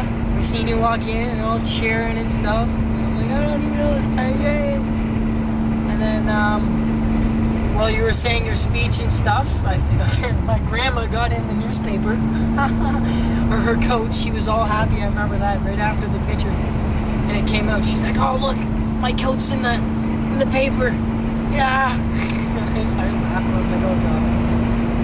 But so after you did all your speeches and stuff, you were doing donations and signing posters and stuff. So I think I came up and gave you a toonie or something. And then I asked for a poster signatured, and you asked for my name, and I told you, and then my dad said, "Kris, tell him what you gotta tell him." I think my dad had to come up and say it because I was too scared, wasn't I? Or did I say it? I think I said it, but my dad came up and explained it more. And he said, "Kris, just show him your stomach." And then I showed you, and then you were just like, "Holy shit," your eyes just opened. I could just see it right there. You're like, "Holy crap." And then we explained I needed a liver, blah, blah, blah. And, it's a good thing that you're doing, and, we're behind you, all this. And then after that, I never forgot you. Like, ever since that, the day after, it was show and tell. I showed everyone your poster, all signed, and then after that, it was, we had to write a journal for one of your heroes, or your someone you look up to, and George Marcello. That's what I put. I have it at home somewhere. I wrote a story about it, and I was basically saying that you're my hero, and that you're the one I looked up to and wanted to be like.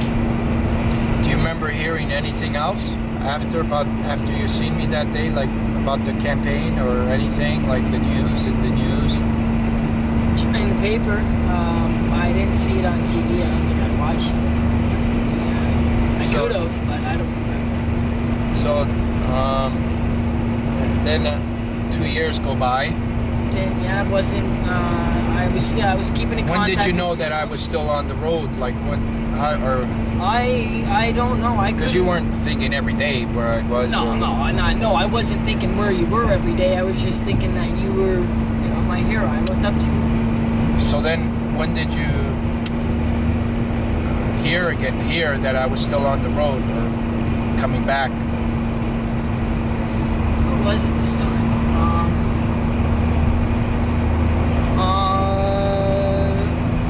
It was through someone or something. I think it was through the school this time that I heard you were coming back, it could have been the Liver Foundation again, but I could be very wrong. Or the mayor's office. I swear to God, I'm not too sure. But all I remember was someone saying was, "Kris, do you want to carry the torch?" Through Sarnia. And I don't know if you suggested it or how that actually happened for me to actually carry the torch through Sarnia when you came back the second time when I was 12. And I remember meeting you at Source for Sports. My family was there, my mom and dad, and I think my brother and my sister were there. And then I had a few friends from school there, actually. This time they were prepared with cameras and stuff. Who? My dad? Yeah. Oh, yeah, they had the cameras and everything, yeah. So, And a whole bunch of other things they had printed out. Yeah, they printed out tons of things. They printed out the one of me and you when I was 10 and I met you standing there. So now that you're looking back, Yes. from 10 to 12, did you know that your dad was working really hard at trying No. to make something like this happen No. for you? No, I didn't know until when I was 12. Until we went out for lunch, and then he was drilling. I remember him drilling you hard when I think I asked you if I could do a walk across Canada after I did that run. And my dad was talking to you more about it, and I think it was at Don Cherry's when he was still explaining more about it and saying, George, we'd like to be with you and your campaign and your organization. Wasn't he talking about that? He wanted to kind of join up with you somehow. Yeah, your dad had a lot He had of tons of things stuff. that he kept. See, that's what we were trying to do. We were trying to get to another organization because we didn't want to be with the Liver Foundation. We were tired of the Liver Foundation. And we thought that maybe if we came on board with you, something would happen. And, So your dad did a lot of research then, I guess, on probably, keeping up with my campaign and all the things that we did. Yeah, I don't remember per se, but Meeting the Pope. So did you know that torch was blessed by the Pope when you carried it? You couldn't remember, or you didn't know? the second time? Yeah. No, I didn't carry it. Oh, wait.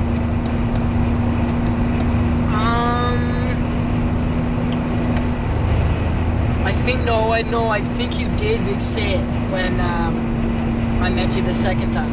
Because that was right after you met the Pope, so you would have had to say something. So do you remember that? Or not really, because you were still too young? I don't remember it fully, but I do kind of remember I think you saying something about it before we started the walk around. After we started. And almost 1 million people had touched it by then? I remember that, yeah. That you were carrying it in Sarnia after the Pope and millions of people? Yeah. Do you remember that? Oh, yeah. I remember you saying that, yeah. So I just felt honored when I was carrying it. I felt really honored to be a part of something huge. And I guess that's how the Torch Champions feel now when they carry it. They feel, a lot of them and most of them feel really honored of one day of all them and carrying a famous torch and meeting a lot of people. And that's how I felt when I met you when I was 10 and when I was 12. So, after we met in Sarnia the second time, your dad had convinced me, among other things. Yes. Well, because we did that. After that, we did a lot of events with you. Yeah, because Went to Toronto with you. well, and, I asked you Yes. to carry it for your the last steps. steps. Yes, Do you remember that? I do. I fully remember that day. So how did that feel, like coming out of a small town, Shy as hell. coming to a big Fuck, city? I really didn't know what to expect, because I've been to Toronto a lot before that. Like my aunt lived in Toronto for so many years. She lived on the outskirts. I think near Brampton or something. Not Brampton. Somewhere out in the outskirts, but really rich town. So I went to Toronto a lot. And So now you got like all kinds of cameras and oh yeah, I was. all kinds of celebrities and all kinds of people and everyone around is talking about the final day. Yeah.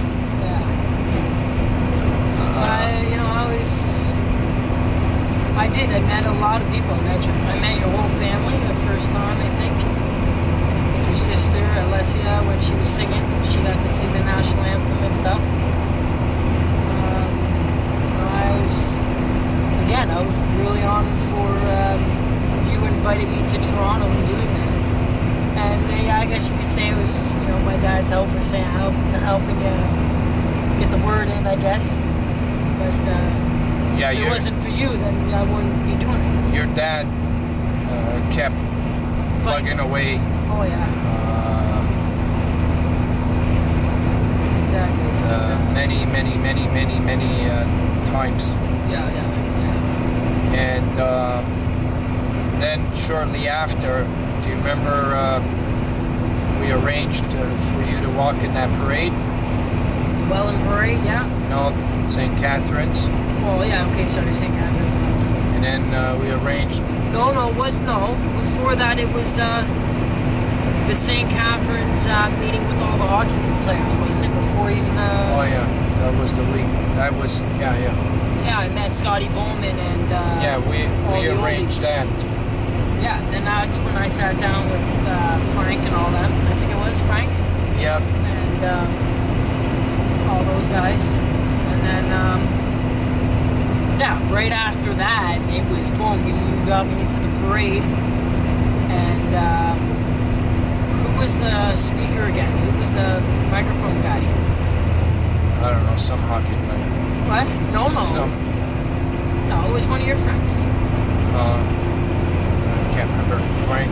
Frank Furman. Yeah. Yeah. So Him at and that his, time you were too young to realize what you were still getting into, I guess. Yeah, because I was just going with the flow. It must have just overwhelmed you. All of a sudden you're carrying the torch through Sarnia and then carrying it at the end in Toronto with all these television stations. And then meeting. I wasn't used to the television stations, but I was used to all the paper and everything and all interviews and stuff like that. Because that happened, I've done that since I was born. But when it started getting realized it getting bigger with all the media and stuff that you arranged, and then you got into the national spotlight. Yeah. You were invited to a national spotlight now. Yeah.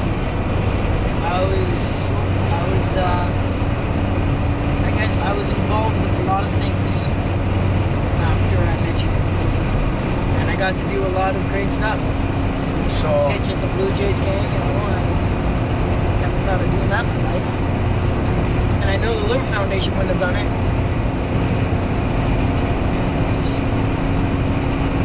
So the campaign didn't begin yet. No, it was the beginning. And I didn't even know. You didn't know all the work that was going on to make your campaign happen. Nope. And you didn't have any idea how much effort was being put into it. Nope. And all the people that were doing something. Yeah. didn't have any idea yet because you were still too young. Yeah, no, I didn't. I was going with the flow. And you didn't know at that time either that you were being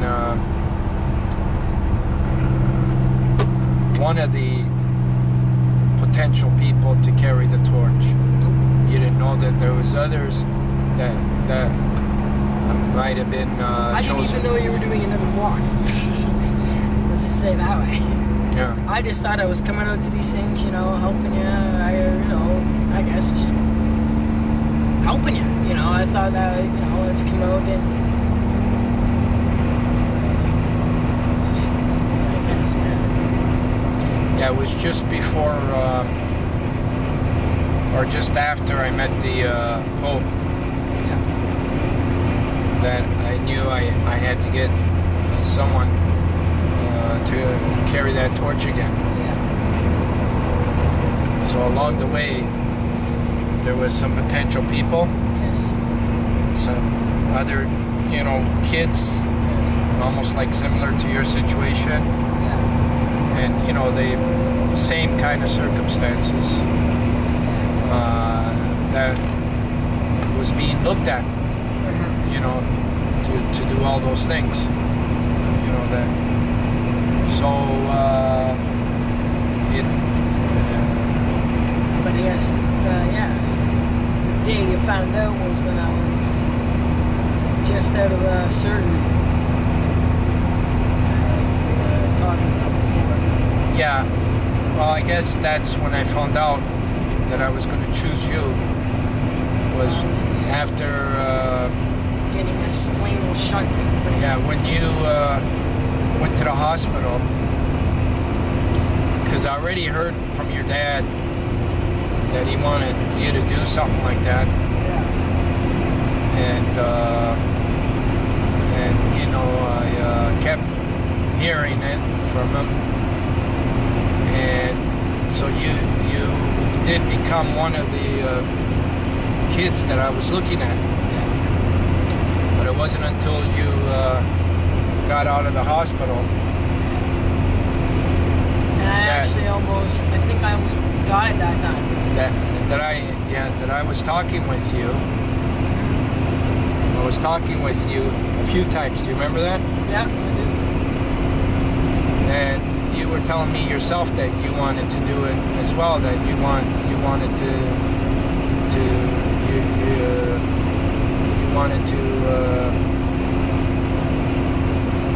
you were asking me if you can join and do this next one. Well, I knew that since I was 10, really, to tell you the truth. Right when I met you, I was like, wow, I want to be like this guy. I want to do what he did. And it never dawned off me at all saying that I didn't or I don't want to be anything a part of this. Right when I was 10, I found out that this is what I want to do to basically to the rest of my life until I get a transplant or whatever happens. I want to help this guy out. I want to help George. So now you knew that there was all this attention as well. You knew we were the real thing. Yeah, you guys weren't You knew. fucking around, I guess. You weren't beating around the bush. Well, you must have heard things already. You guys weren't You knew. fucking around, I guess. You weren't beating around the bush. Well, you must have heard things already from other people that weren't good and bad, or some good, some bad. Yeah. It was, but I didn't listen to them anyways. but I went with my heart, that's it. but it was like we were looking at other kids as well. Yeah. So it was the one that wanted it the most that we were going to choose. Yes. The ones that were going to put, all their heart in it and everything. And the one that it was going to mean the most for. So after you got out of the hospital, who knows how many more times you would have had to probably go to the hospital. Yeah. And you had a wish. wish was, after seeing the torch arrive in your community, you wanted to one day to carry that torch. So that's why I called it Kristopher's wish right at that moment. Because that's the conversation that we were having on the phone that day. Yes. On how much you wanted to do it. So right after you got out of the hospital, we called it Kristopher's wish. I went in Halloween day. Just the day after Halloween. It was nuts. And then we started doing a few more events. Yep. We brought you to my school to introduce you to the mayor and everybody. And then we started putting you on the circuit for media, starting out with Chin. Yeah, love Danina, always will. And so we started introducing you to the whole team. Oh yeah, I did, yeah. Basically. A lot of Danina, people. Then it was Joseph. Then it was, what's the newspaper? Canadian Canada's? Yeah. Korea Canada's, right? Korea Canada's. Korea, yeah. I met the president, wasn't it that girl? Yeah, Lori. Yes, Lori, yes. And then,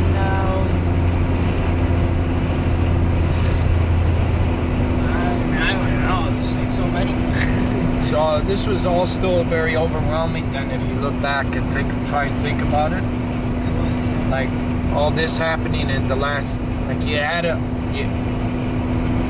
somewhere along the line when you were 10 and you heard I was coming and you seen the torch, somewhere, whether it was from your dad who put it in your head or yourself or a combination of both, somewhere you had it in your head that you wanted to carry that torch.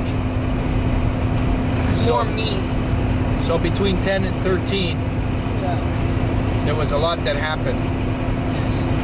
And it's I guess you could say my dad organized everything and, you know, really kind of did it.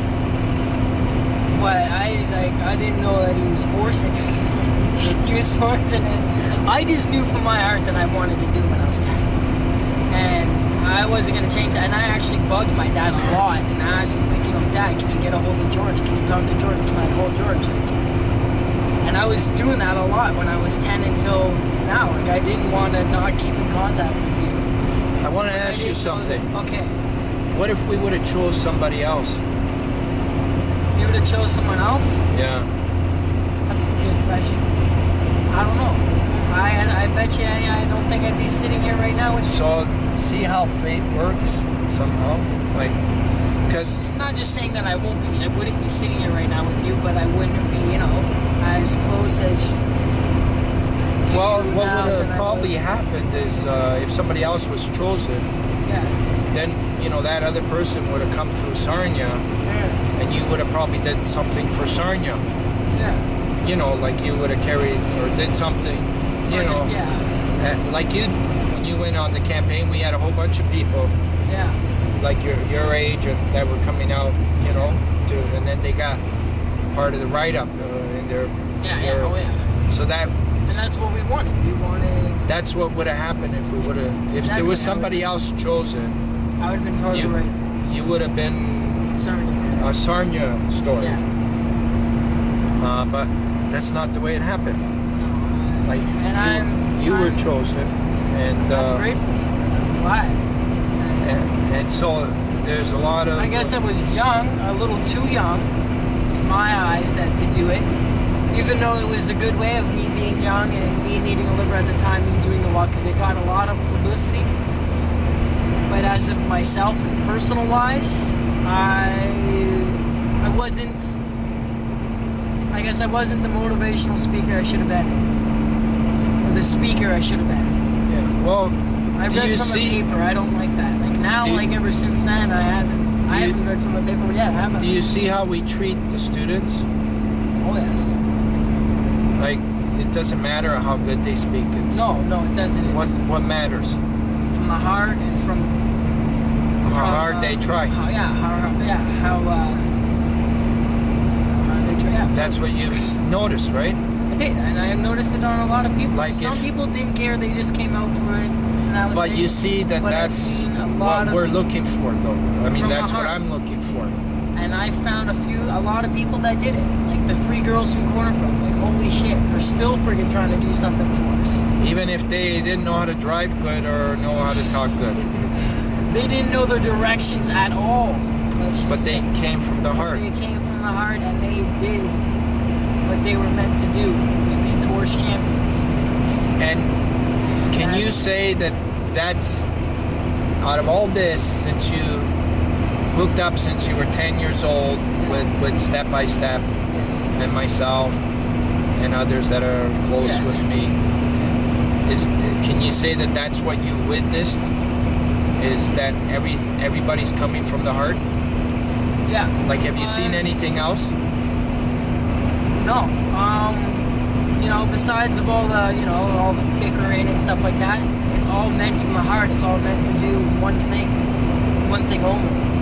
And No, but I that's- mean, as far as, there's a lot of people that have been part of this, Yes, but yes. the people that I've had arguments with Oh, yes. were usually not from the heart. No. From your heart. Yeah, like they weren't there I'm not for talking the. about for them. Yeah, they weren't there for the real thing. No.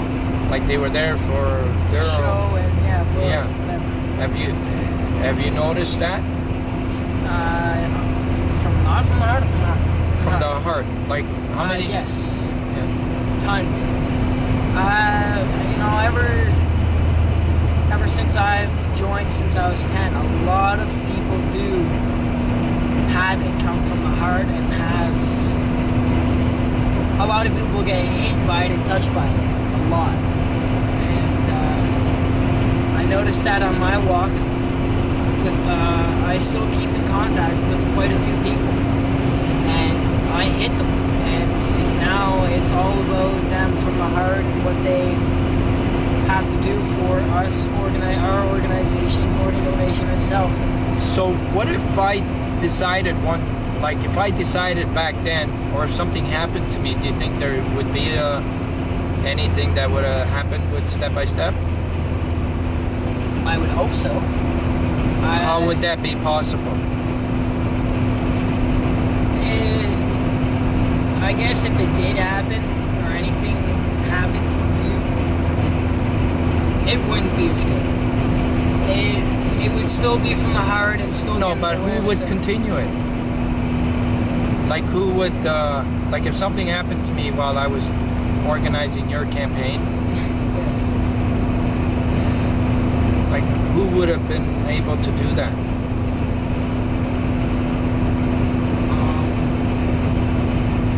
I guess as of now, I would like to. Yeah, but how would that be possible? There was millions of activities to be arranged in a whole country. I don't know. I don't know. Like who would have been able to do that? Not even the government. They can't even with $120 million. Okay, so then who would be able to do that? The students now. Us. No, back then. Back then. If something happened to me while I was During putting my Christopher's walk. wish together, Who would be able to? That's a tough question. I wouldn't know.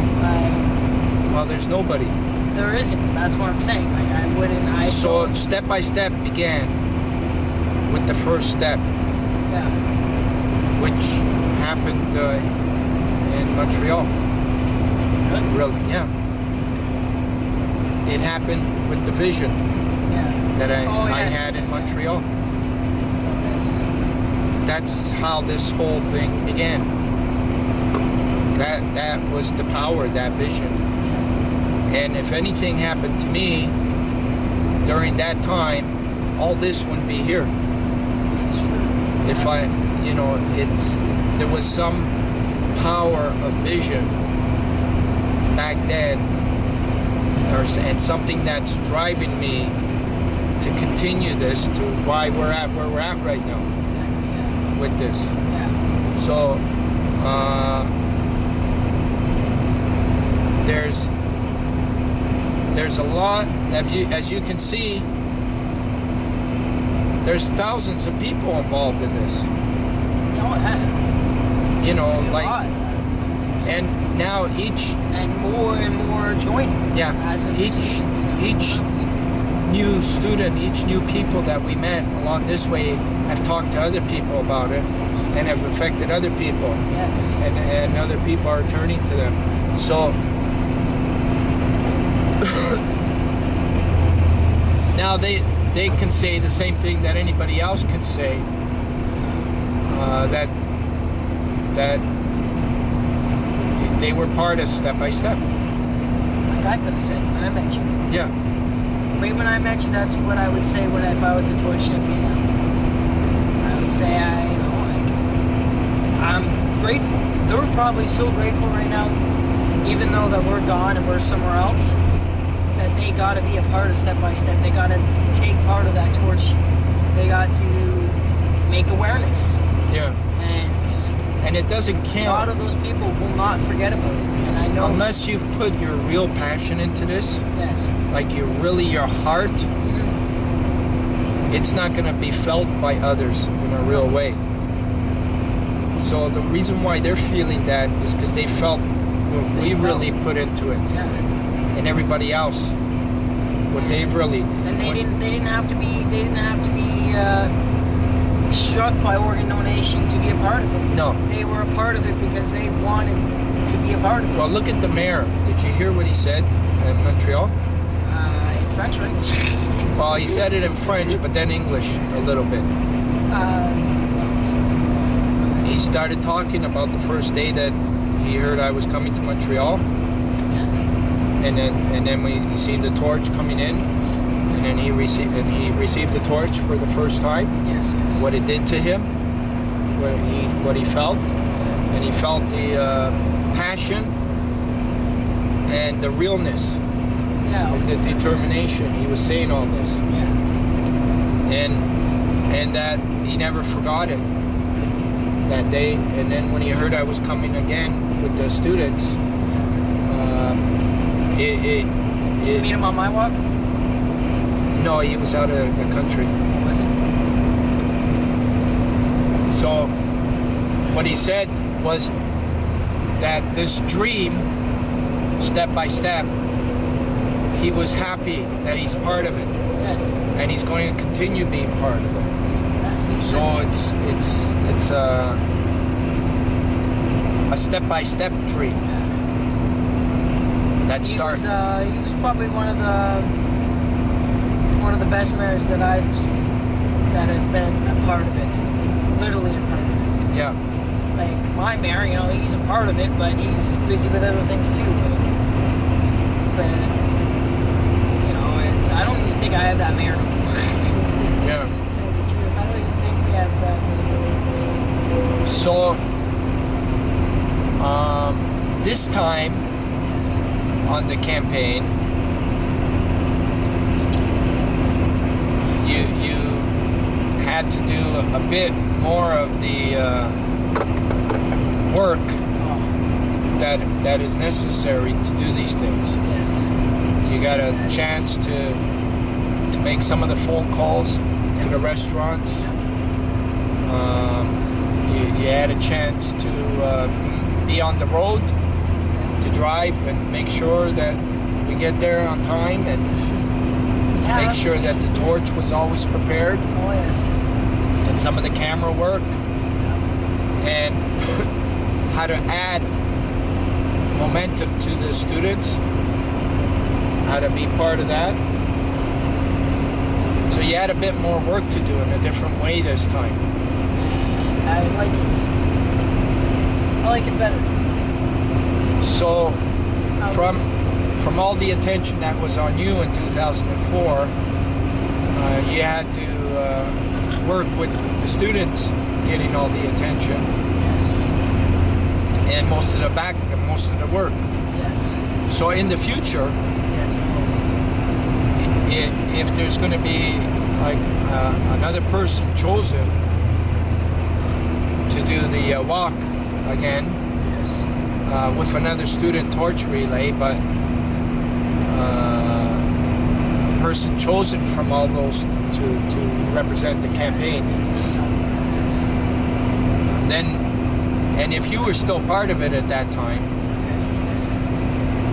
then all the things that you've done with Step by Step since 10 would be added into there, but plus you would be doing more of the experienced work, how to make sure that it kept going. From one, just like Montreal on Monday, you know, how did that get pulled off? So you need more than just being chosen. Like, you need that extra kind of passion that you see people in the ring. They keep getting punched, they don't fall down, or they don't give up. You know, you need that kind of, you know. Yeah, you know, you gotta, when you're doing things this big, you know, like we've always said, me and you know, works first, feelings last. Yeah. And, you know, that's how, I bet you that's the only reason how you've gone through so many road managers. Yeah. Is because of that. They've put their feelings first, and that takes them down and lets them, exactly. You know, it tears them right apart. Yeah. It tears them right up. It's the truth. If you're pissed off about something, you're going to be pissed off for the whole trip, and then you're not going to like it because you're going to be with that person for 8 months, 9 months, 4 months, wherever. Yeah. And if you're sad because you miss your family because you're gone for 9 months, 4 months, then you're going to want to go home. Yeah. And either way, you're going to want to go home if you have your feelings first. Yeah. And I can relate to anyone. I don't care who, how good, great you are. If you don't hold your feelings back, you keep them last on something you're doing like this, then you're not gonna win. Yeah. You're done. You're the next month, 2 months, I don't know. Exactly. And, So now you can see the whole tale from when it first started. Because 1997, when that vision first came, I've had to go through like 12 years of doing that, putting my feelings aside, yes, but continuing on from one thing to another. Yeah. So now you know. Yeah. You never knew that until you experienced this really yourself now. Like, you had to experience it. Yeah, as of now, as of 3 months ago. Yeah. I knew from the beginning, because, you know, I wouldn't have done Christopher's Wish, or I wouldn't have finished it if I didn't have my feelings last.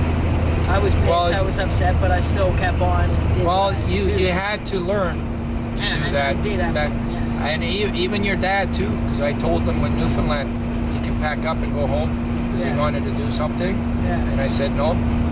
I said it's up to you. Yeah. That wasn't the first time though either. Like, there was other times. Yeah. I said we'll continue on fine. You know. Yeah. So.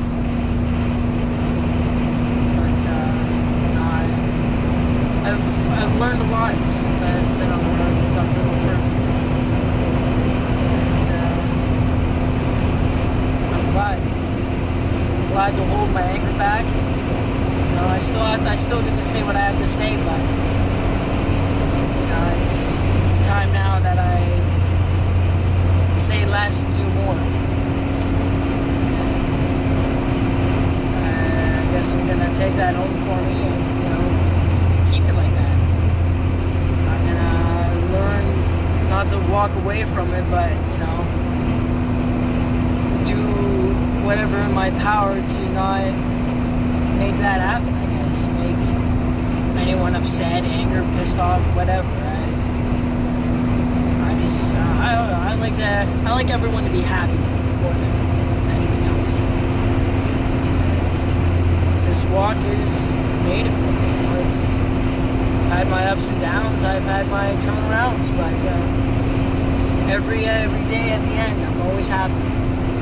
That's what I like. You know, in the mornings we have our bicker. We love our bicker in the mornings, but right at the end, after we're done our event, what do we? We're freaking two guys laughing at each other at a restaurant or whatever.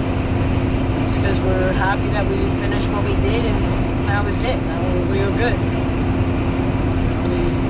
When you came on this time, you already had a feeling. You already knew me pretty good at that time. Oh, How I was gonna be. I did. You have to know to be with you. Yeah.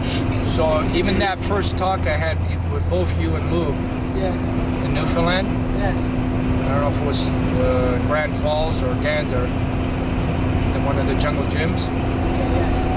Yeah. It was one of them. I said both of you can go home. Oh yeah. Remember that talk? Yeah, I do. It's you're helping me, or we're getting lost. Yeah. Or I don't need you here. Yeah. You know. And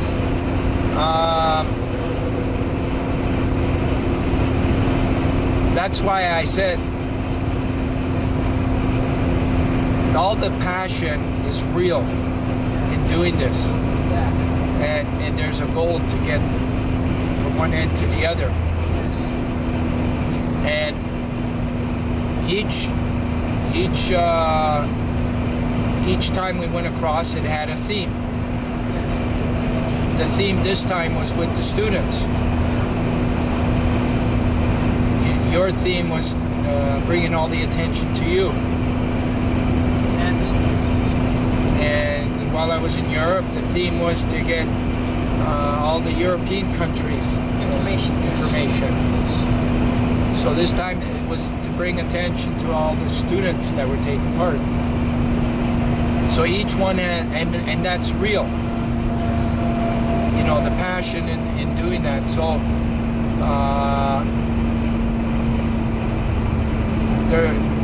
things sometimes change in the schedule, like cities opt out or some things get changed, somebody else in the, but the gut thing, the soul of the thing doesn't change. Oh. That was that the students.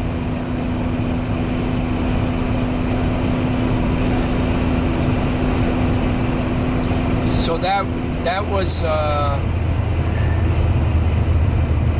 theme for this campaign. So the next one, not sure yet. No, we're still there. We're still looking at that. Yeah, to see what the next one's gonna be. Yeah. We'll see how I guess. All I know is that once you start writing this book, Yes. you're gonna have a damn powerful book. If you can get all this out, like everything, from when you were born to when you could remember. Hopefully it's gonna, change a lot of people's lives. Yeah, to Turn your it around. experiences to today. Yeah. You gotta say it your way. Oh, I'm going to, man. And it's not really just my way, it's the ways that I got taught. The ways that people taught me to be me, and to be what I am and who I am as of now. I've gone through a lot of people are going to go through a lot. A lot of people are going to go through changes. A lot of people are going to try different things. But the best part of being someone is yourself and knowing what you're really about. So how can you start on something like this?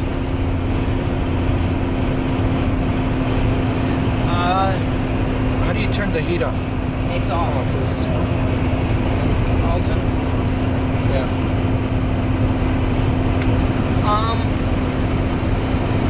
I don't know. I don't know. There's a couple things. I'm still thinking of a title. Why don't you ask your aunt? Be what you can be. Why don't you ask? I would call it Christopher's Wish. Christopher's wish. Why don't you ask your aunt? Which one? The one that has all those connections. The one who's rich? Yeah. Aunt Marie? The one that gave us the projector and the computer? Yeah, see if she knows anybody in the literally world. Oh, fuck, she does. Well, you should talk to her then. She's my girl that gets me all my tutors. So talk to her about writing a book. Yeah, well, there's gonna be, I'm gonna, in the next couple of years, I'm gonna get into it. I'm gonna really, I just gotta still, think what I've gotta do and how I'm gonna pursue it and how I'm gonna do it, but it's really hard because I don't know how to fucking read a book. Well, you need a ghostwriter. Never even read a book in my life, so how the hell am I gonna write You need a ghostwriter. This is why I don't know whether you're gonna remember this. Go, shoot. Talk to your aunt about it. The way that you wanted to walk across Canada, Yeah. you have to have that same passion to do it. No, yeah, this is my starting passion like I had before. Yeah, but that's how you gotta get the ball rolling. Doesn't mean it's gonna take 2 years. No, it's not gonna take long. If you have that passion there already, you don't know how long it's gonna take. It could take a week, it could take 2 years. So if you sit down with your aunt, you tell her what you really want to do, you don't have to write it yourself. You need a ghostwriter. Oh yeah, I know. Trust me, I wasn't gonna write it word by word. That's So for sure. she can help you get a ghostwriter. Somebody Yeah. like a reporter. Yeah, You know, how many times did you tell a reporter? I think we won't have to say anything. Okay, so that's what you need. I know. That's what I was doing. She's going to ask you, you're going to tell whoever the ghostwriter is, Yeah, she's going to understand what your book's going to be about. yeah. Or She's he. gotta know. Yeah, and then she does all the questions and writes while you talk. You go through like a month of talking every night or something. 2 months. And she marks off. Yeah, and then she marks off where you left off. You understand? That's what my mind was planning on. There was no hell of a way I was gonna write my book myself, and that is a fact. Okay, so But the ghostwriter. could do it and would do it. I just gotta Yeah. find it. So either you go to Aunt Marie, or there's a few reporters at the Observer Yeah. that would probably do it. I know quite a few people I can get to. So why don't you ask one of them? Because they're already a reporter, Yeah. and they all have aspirations of writing books.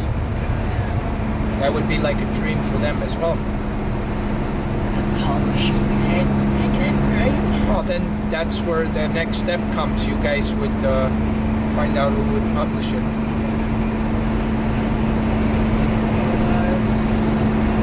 It'll either be a big or a small publisher. Yeah. I'm not, I'm just, I want to get what I have to say up. That's it. My experiences and my views. And like how Mark, he wrote a book and I've been reading it, and his views are just basically, it's more, I guess for him it's more about him and living. It's not really an in-depth of changes and life changes, experiences. It's more of him and like how he's... Put it this way, his is more boring compared to what you can write with your experiences. Yeah, if we have a very good ghostwriter, then yeah, it would be really good. If I got to write it myself, it would be like thrown together horrible. But it's gonna be a very powerful book if I do write it. And I'm thinking I'm gonna. Now I don't know if you can pull that off. I know, I don't either. But because if you really want to, I do. it depends how bad. Because that's the point I was trying to get at. When I decided to do this step by step, Yes.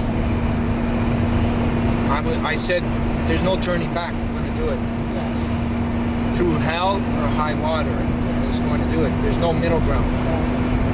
if you really want to do this book, there's no middle ground. You're gonna do it. That's how we got as far as we got with that kind of thinking. Well, a lot of people are pushing me to do it. And, I don't know, like as of this walk, I've been realizing I should say what I have to say and go through what I had to go through. And write it down, write it in a book. Like I was an idiot. I was supposed to write a journal every day on my walk. I was a lazy kid who didn't want to do nothing besides this and I didn't write my journal every day. I stopped in like April or June or something like that. I didn't even finish it. And I feel horrible that I didn't, because that journal probably could have helped me out so much. Just with the experiences I've gone through every day of the walk. I don't know, I feel pretty pissed about that.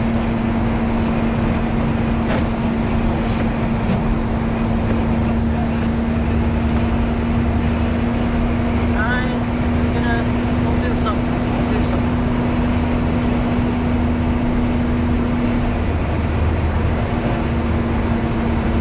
Anything else you want to ask?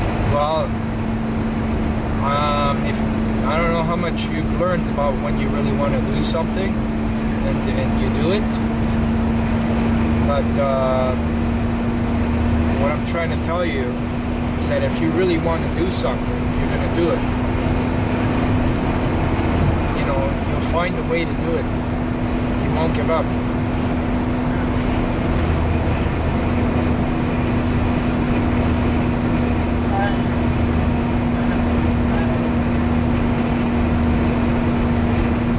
You have all kinds of materials. Who cares if you don't have that journal? You got all kinds of video, movies, and you got a memory. Who cares about a journal? You can track almost every day. If you really look, if that was what you had to do, if you seriously wanted to do a really good book, then that's what you would devote your whole thing to, is looking at every day and what you remembered that day, and things would come to your head after looking at the thing. That's how you write a book.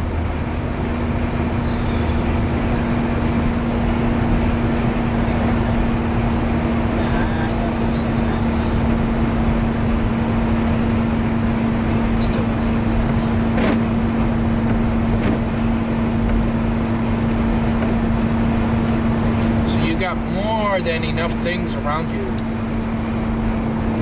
than you don't have to do this. Like more than enough. Maybe a lot. And most of your history's been already documented, so you even got a head start. Yeah. You know, a lot of people that when they do these things, they don't have that much to work with. You have it all.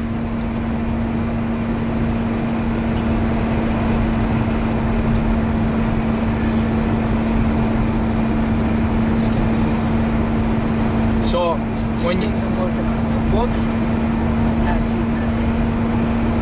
And everything else. well, that's a great question. 2 minutes. What?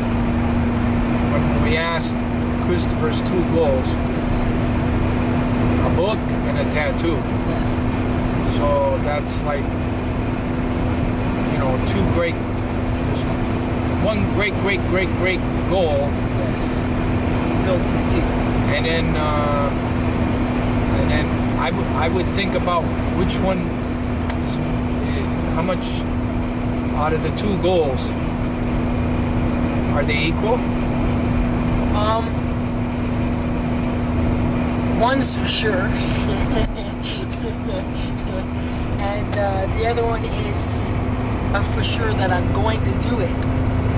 Just when. Like, I've got the date and everything for the first thing, and I'm getting it done, I don't care. And then if I did get that done, then boom, that could be my title page. Hey? think? Well, That'd be good. That'd be a good title page. it's good to get a tattoo, Yes. but But it's better making a book. if you're really passionate about doing a book, No, I am. I'm going to. you would put that way ahead of the tattoo, because the tattoo will happen. I know. I wanna That's like no problem. I want to get it because I want to show Fox when I get it. 'Cause that's he's the one that his family, him and his family wants that to make this tattoo. Remember, a dream without action Yes. is just a dream. And this is just a dream right now. Without Until action. I know. And action starts with the first step. Very much. We'll see it. We're gonna see both. We're gonna see both go very, very well. So we just go straight. I don't know. Yeah. Okay, you're in Toronto right now. The busiest highway ever. Doing an interview. I love it.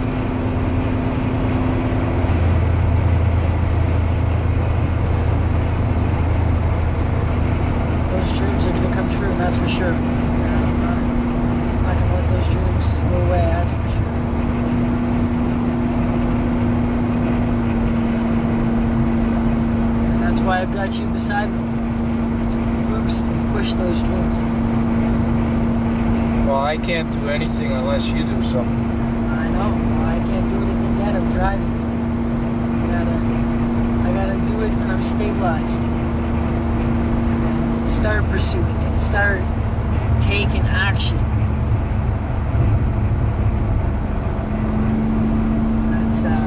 That's where it's all gonna come together like a puzzle. It's gonna come together like a marvelous puzzle. How did I pull off? Never mind the past 5 campaigns. Okay. How did I pull off getting from St. John's to Montreal? All those things. How'd you pull it off? Pulled it off with passion, that's for sure. You pulled it off with, you had your mindset on one thing and one thing only, was getting that torch to each student torch champion right across Canada, but right across the East Coast. Your second goal was whatever came into that period of time that people were waiting, receiving, whatever, you would get them up there as well. But more torch champion, and then in memory or in prayer of whoever was behind it. But you did it because you had your mind was focused on one thing, and like I said, one thing only, was the student torch champions, to give them the torch. Didn't care how you got there, where you got, what time you got there, as long as you got there on the time that was scheduled and the person was receiving it. So what did I have to go through to get this done? You had to go through a lot. You had to go through a van. That was one big problem. You had to go through schools rejecting you, because it was too early, or not enough time, blah blah blah. Stupid really reasons, but you really had to go through a lot to get this done and to make it really marvelous. You've done a great job, that's for sure. Finances. Finances wise, it was I had to give up a part of my house. You did. You had to give up part of your house, and you shouldn't be doing that. You should have support to not do that. They should be friggin' on their knees, fucking giving you money because of what you're doing. Like, all the organizations are basically scum compared to yours. So despite all these hardships that came through, Yes. and that I was challenged with, Yes. I still got from St. John's to Montreal, You did. right? And even when you were sick, Montreal, biggest day we were supposed to have in our friggin' the whole trip. Montreal and St. John's, that was the 2 biggest days. And you had to be sick on the last damn day, George. Come on now. What the hell? But we pulled it off. So you said earlier, Yes. whatever I can learn from this trip. Yes. So now you know that you have a dream, Yes. and if it's really, really what you want to do Yes. is to write a book, I do. then you can apply the same focus if you really want to. If it's really, really what you want to do. And I hear you, and that's it. So then, you know what I look at? Yes. What do you look at, George? I look at St. John's, Yes. and I look at Montreal. Yes. How am I going to get there? So I look at the front cover and the back cover. That's Yeah. how am I going to get there. Yeah, And that's the way I'm going to look. yeah.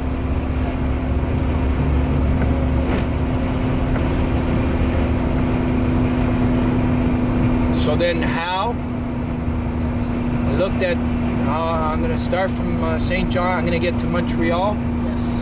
Then that's where you know you got to do that. You got to write from page 1 to page 253, whatever it is. Then you got to start working on the pages. How are you going to work on the pages? That's where your thoughts have to come in. Yes. How you're going to do it. Page 1 to page whatever. 1,000, 400,000. And because even if I had to do it on my own, I would have been able to do it. But however I was going to do it, it was going to get done. So if you need a reporter, or if you need your aunt, or if you need whoever, you got to get whatever you need to do it. Are we even in Toronto yet? Almost. Yeah, no, I 100% hear ya. Yes. No.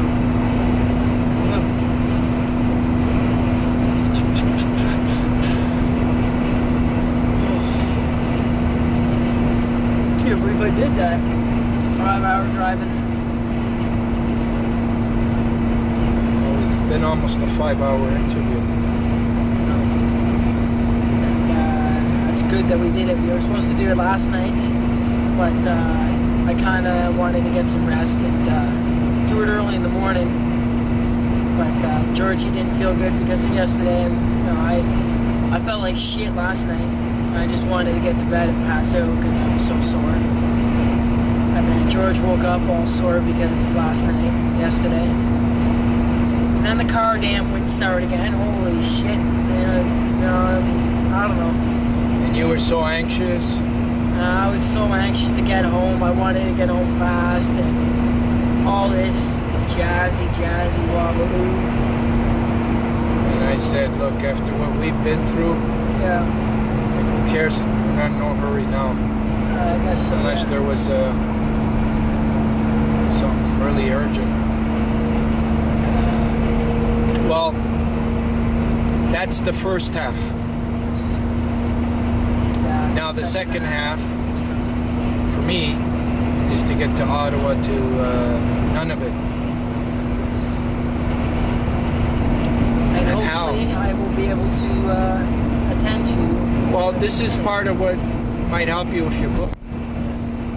Look at the task I'm facing. No. I have to get from Ottawa to Nunavut. No. Me. You. How the fuck am I going to do that? I have to organize what you've seen from St. John's to Montreal Times 2. times 2. Times 2. Fuck. How the hell am I going to do that?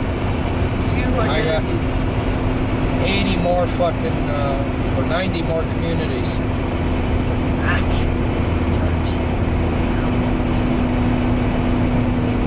I believe in you. We believe in you. So, the way you believe in me, Yes. somebody's got to believe in you Yes. that you can do this book. Yes.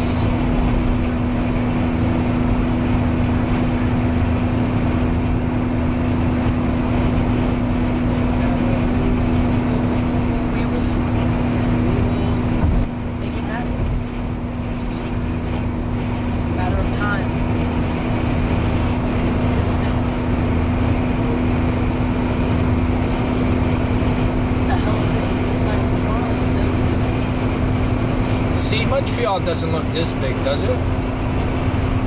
Did you see all this popping up? I don't know. It just looked huge. I hate Montreal. It's so busy. But it didn't seem like this. See, I don't know. I guess we didn't drive at 8 o'clock. We're on Montreal, so we don't know. But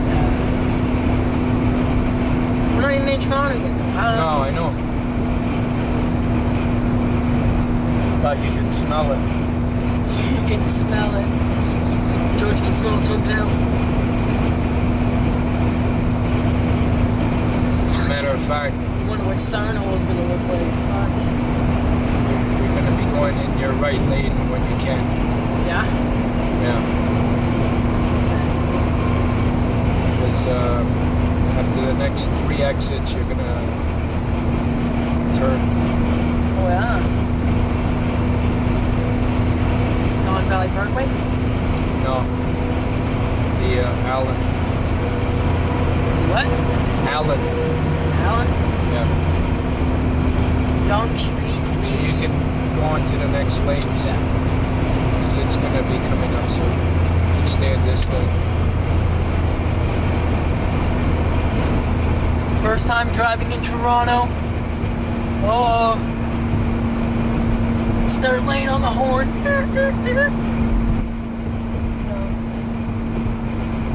I've appreciate you for taking me on this trip, George. That's all I have to say is thank you very much. Well, you had to earn your keep, or else you wouldn't have stayed on it. That is so true. But that was in all of the period of changing when I came onto the road. Well, you were I given didn't some come on- slack. I didn't come onto the road and then try to be perfect because I No, wasn't. I you were was given some still- slack. I was in my slack mode still, starting slack mode. Yeah, you were given a right. few warnings and stuff, you know. It's like almost like the military. Yes. Or if you're trying out for a national hockey team. Yeah. If you're not doing good, if you're not showing the right stuff, you're not going to make the team.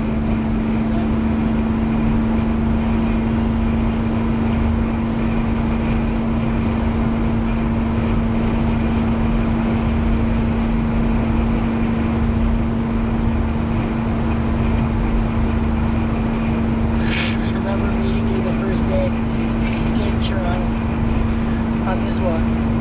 You by this- yourself. Huh? You by yourself. Me When? meeting you at the train station.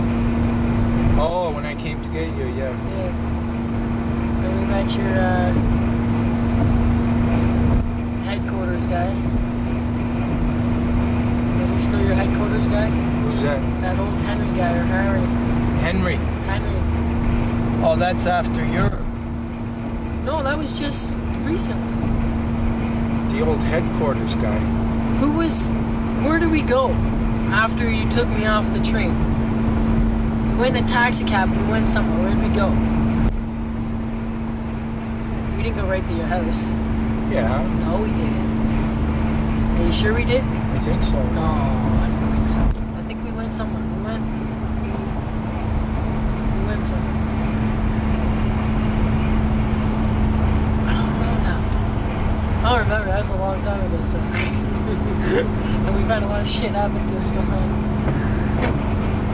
I don't know. Every time I get lost in that damn subway station. First time I had to call you. Second time I had to call you. George, where are you? Can't see you.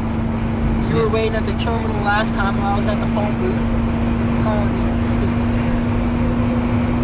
This time you weren't even there. Hold on a minute.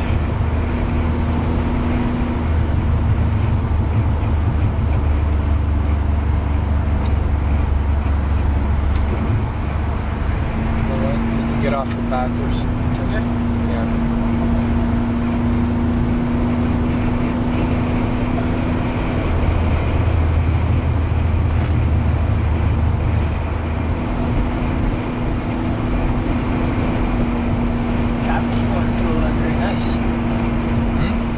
traffic is flowing very nice. Oh, yeah. We're getting to where we have to go. We going to yours first? Yeah.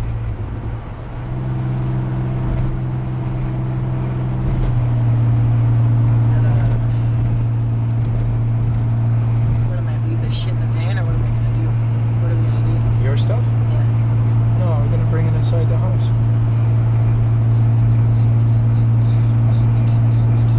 We're gonna park the van somewhere else after we unload everything. Yeah? Yeah. Okay. I still have a choice if I can go home tonight. So. There's my mom.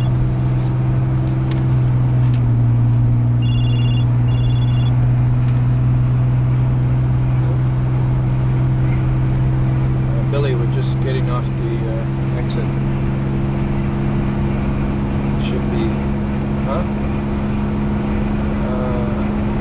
No, you can't catch the Allen coming east or west.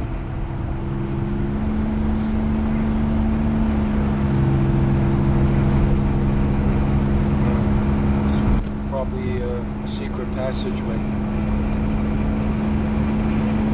Yeah.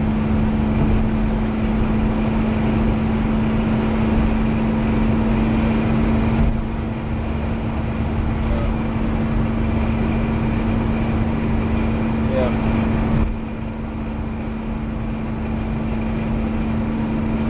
We'll see. Okay, I'll give you a call when we get home. Collectors. Yeah. Yeah. I'll call you when we get home. Yeah, yeah. Okay. Yeah. Okay. Okay. All right.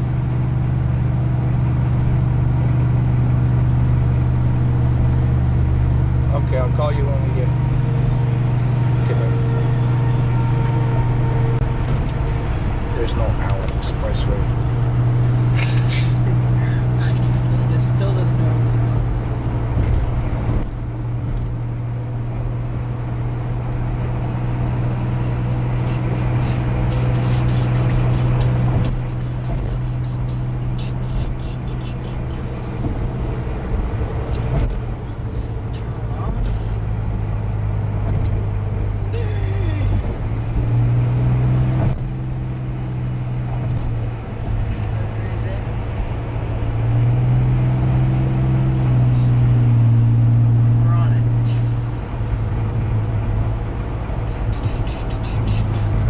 From Bathurst.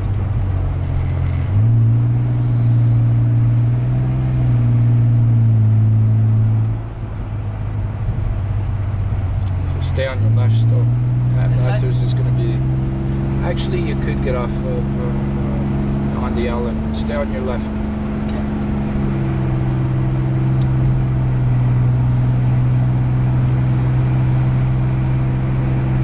It doesn't pop up until here. Doesn't show it back there. No? No.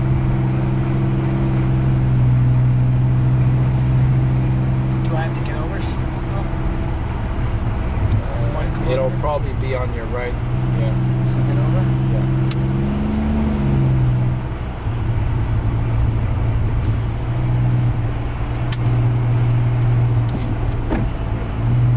Allen straight ahead? Yeah.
get off on Eglinton.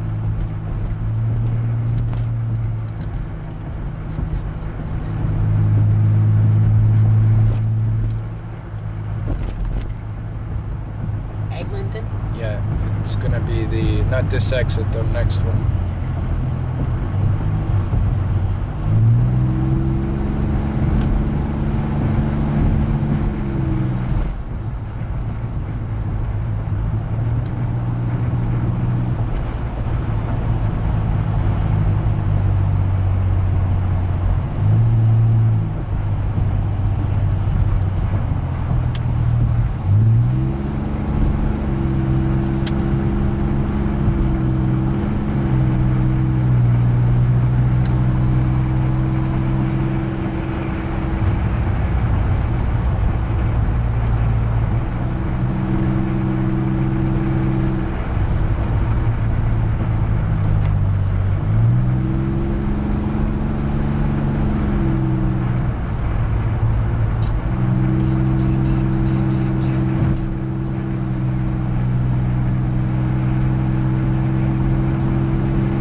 Gonna be making a right.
thought you went to move into the left.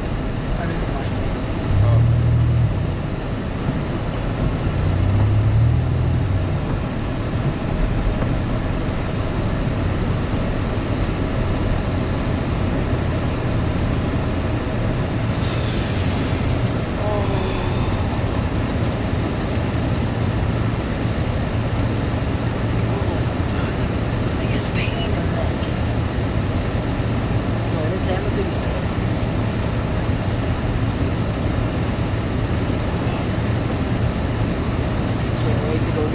Massaging, Georgian.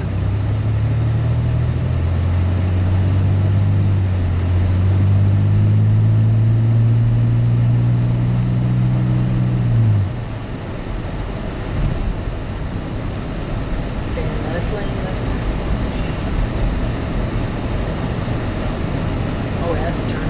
Yeah, that's okay. Make a left. Oh, on my left? Yeah. Sure? Yeah.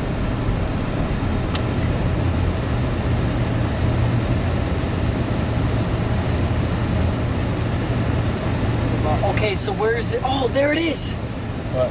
There's that place. What place? Where we got our tuxedos. Isn't that it right there? Oh, Anthony's. Yeah. There Holy you go. shit. Okay. George, See? how long have we been trying? I think I found it on the internet, but how long have we been trying to find that place? Well, you have. I have. I need that. That's my tuxedo. I'm getting the pinstripe with the blue. Oh, it's going to look sexy. Prom. You gotta give him a picture with you and My date? no, when you wear the tux and sign it for him. Oh, A nice one. yes.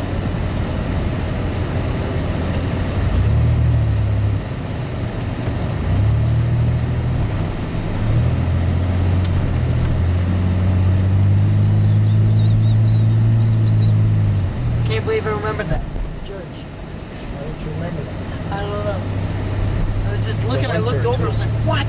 That's the place. George.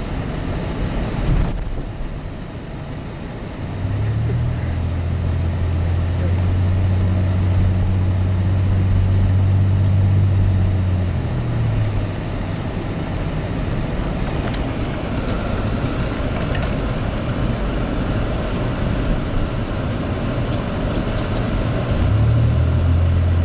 Straight. Yeah. Whoop. It's alright, I'm in Toronto, This don't is worry. where they shoot people. Oh, yeah? Yeah. Fuck, George, why'd you make me do that?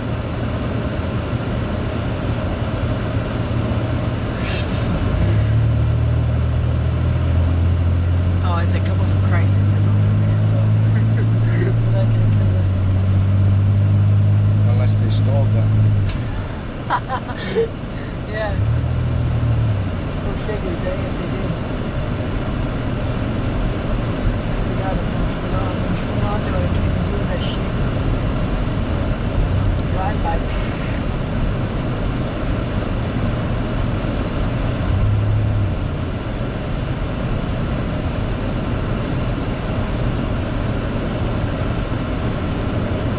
Okay, straight still. Yeah.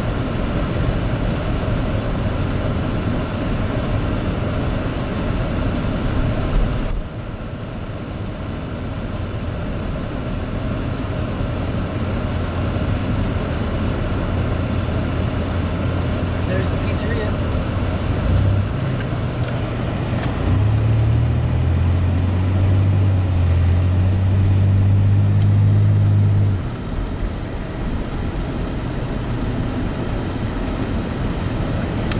At the lights, make a right.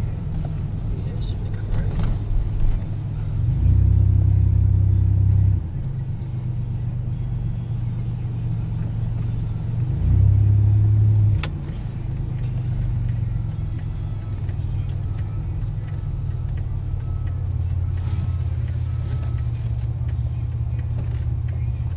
There's a police officer.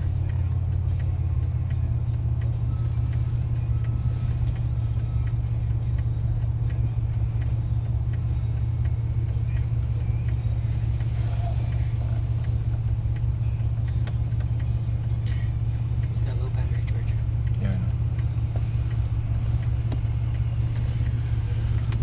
I know. Are the Torontonian police officers equipped with tasers?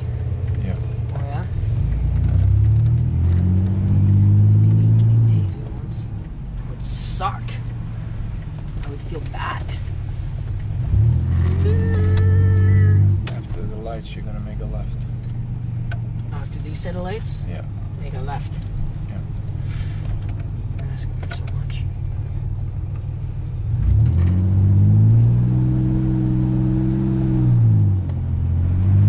Right after the lights?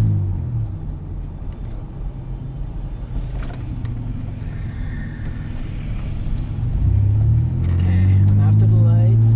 Yeah. Left right here? Yeah. At the one way? Yeah. Okay. Slow down.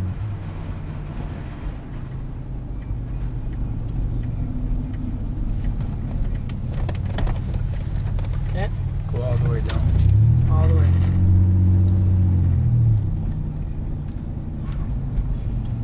Okay, I remember this. We're going right to your house. Isn't it? Yeah.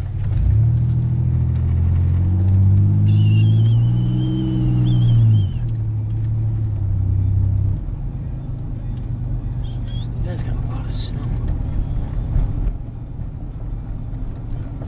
Is there any bumps on this street that I have to worry about? Yeah. Oh, yeah? Fuck. Just go this speed. It's good.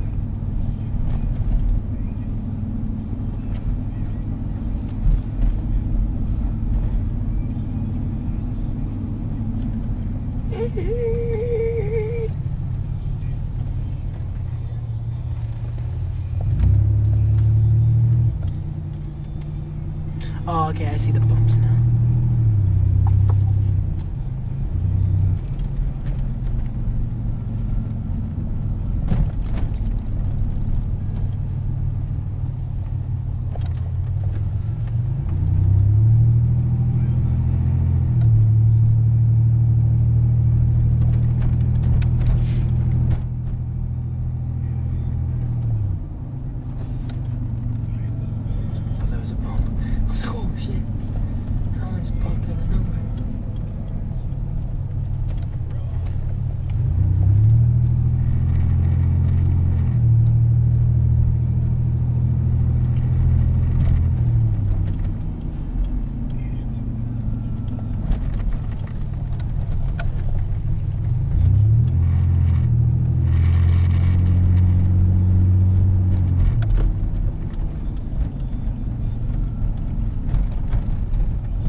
in here.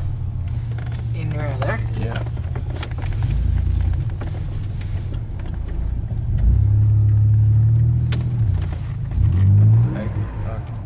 Could they still get by? Oh, yeah. No. Okay. Somehow you have to.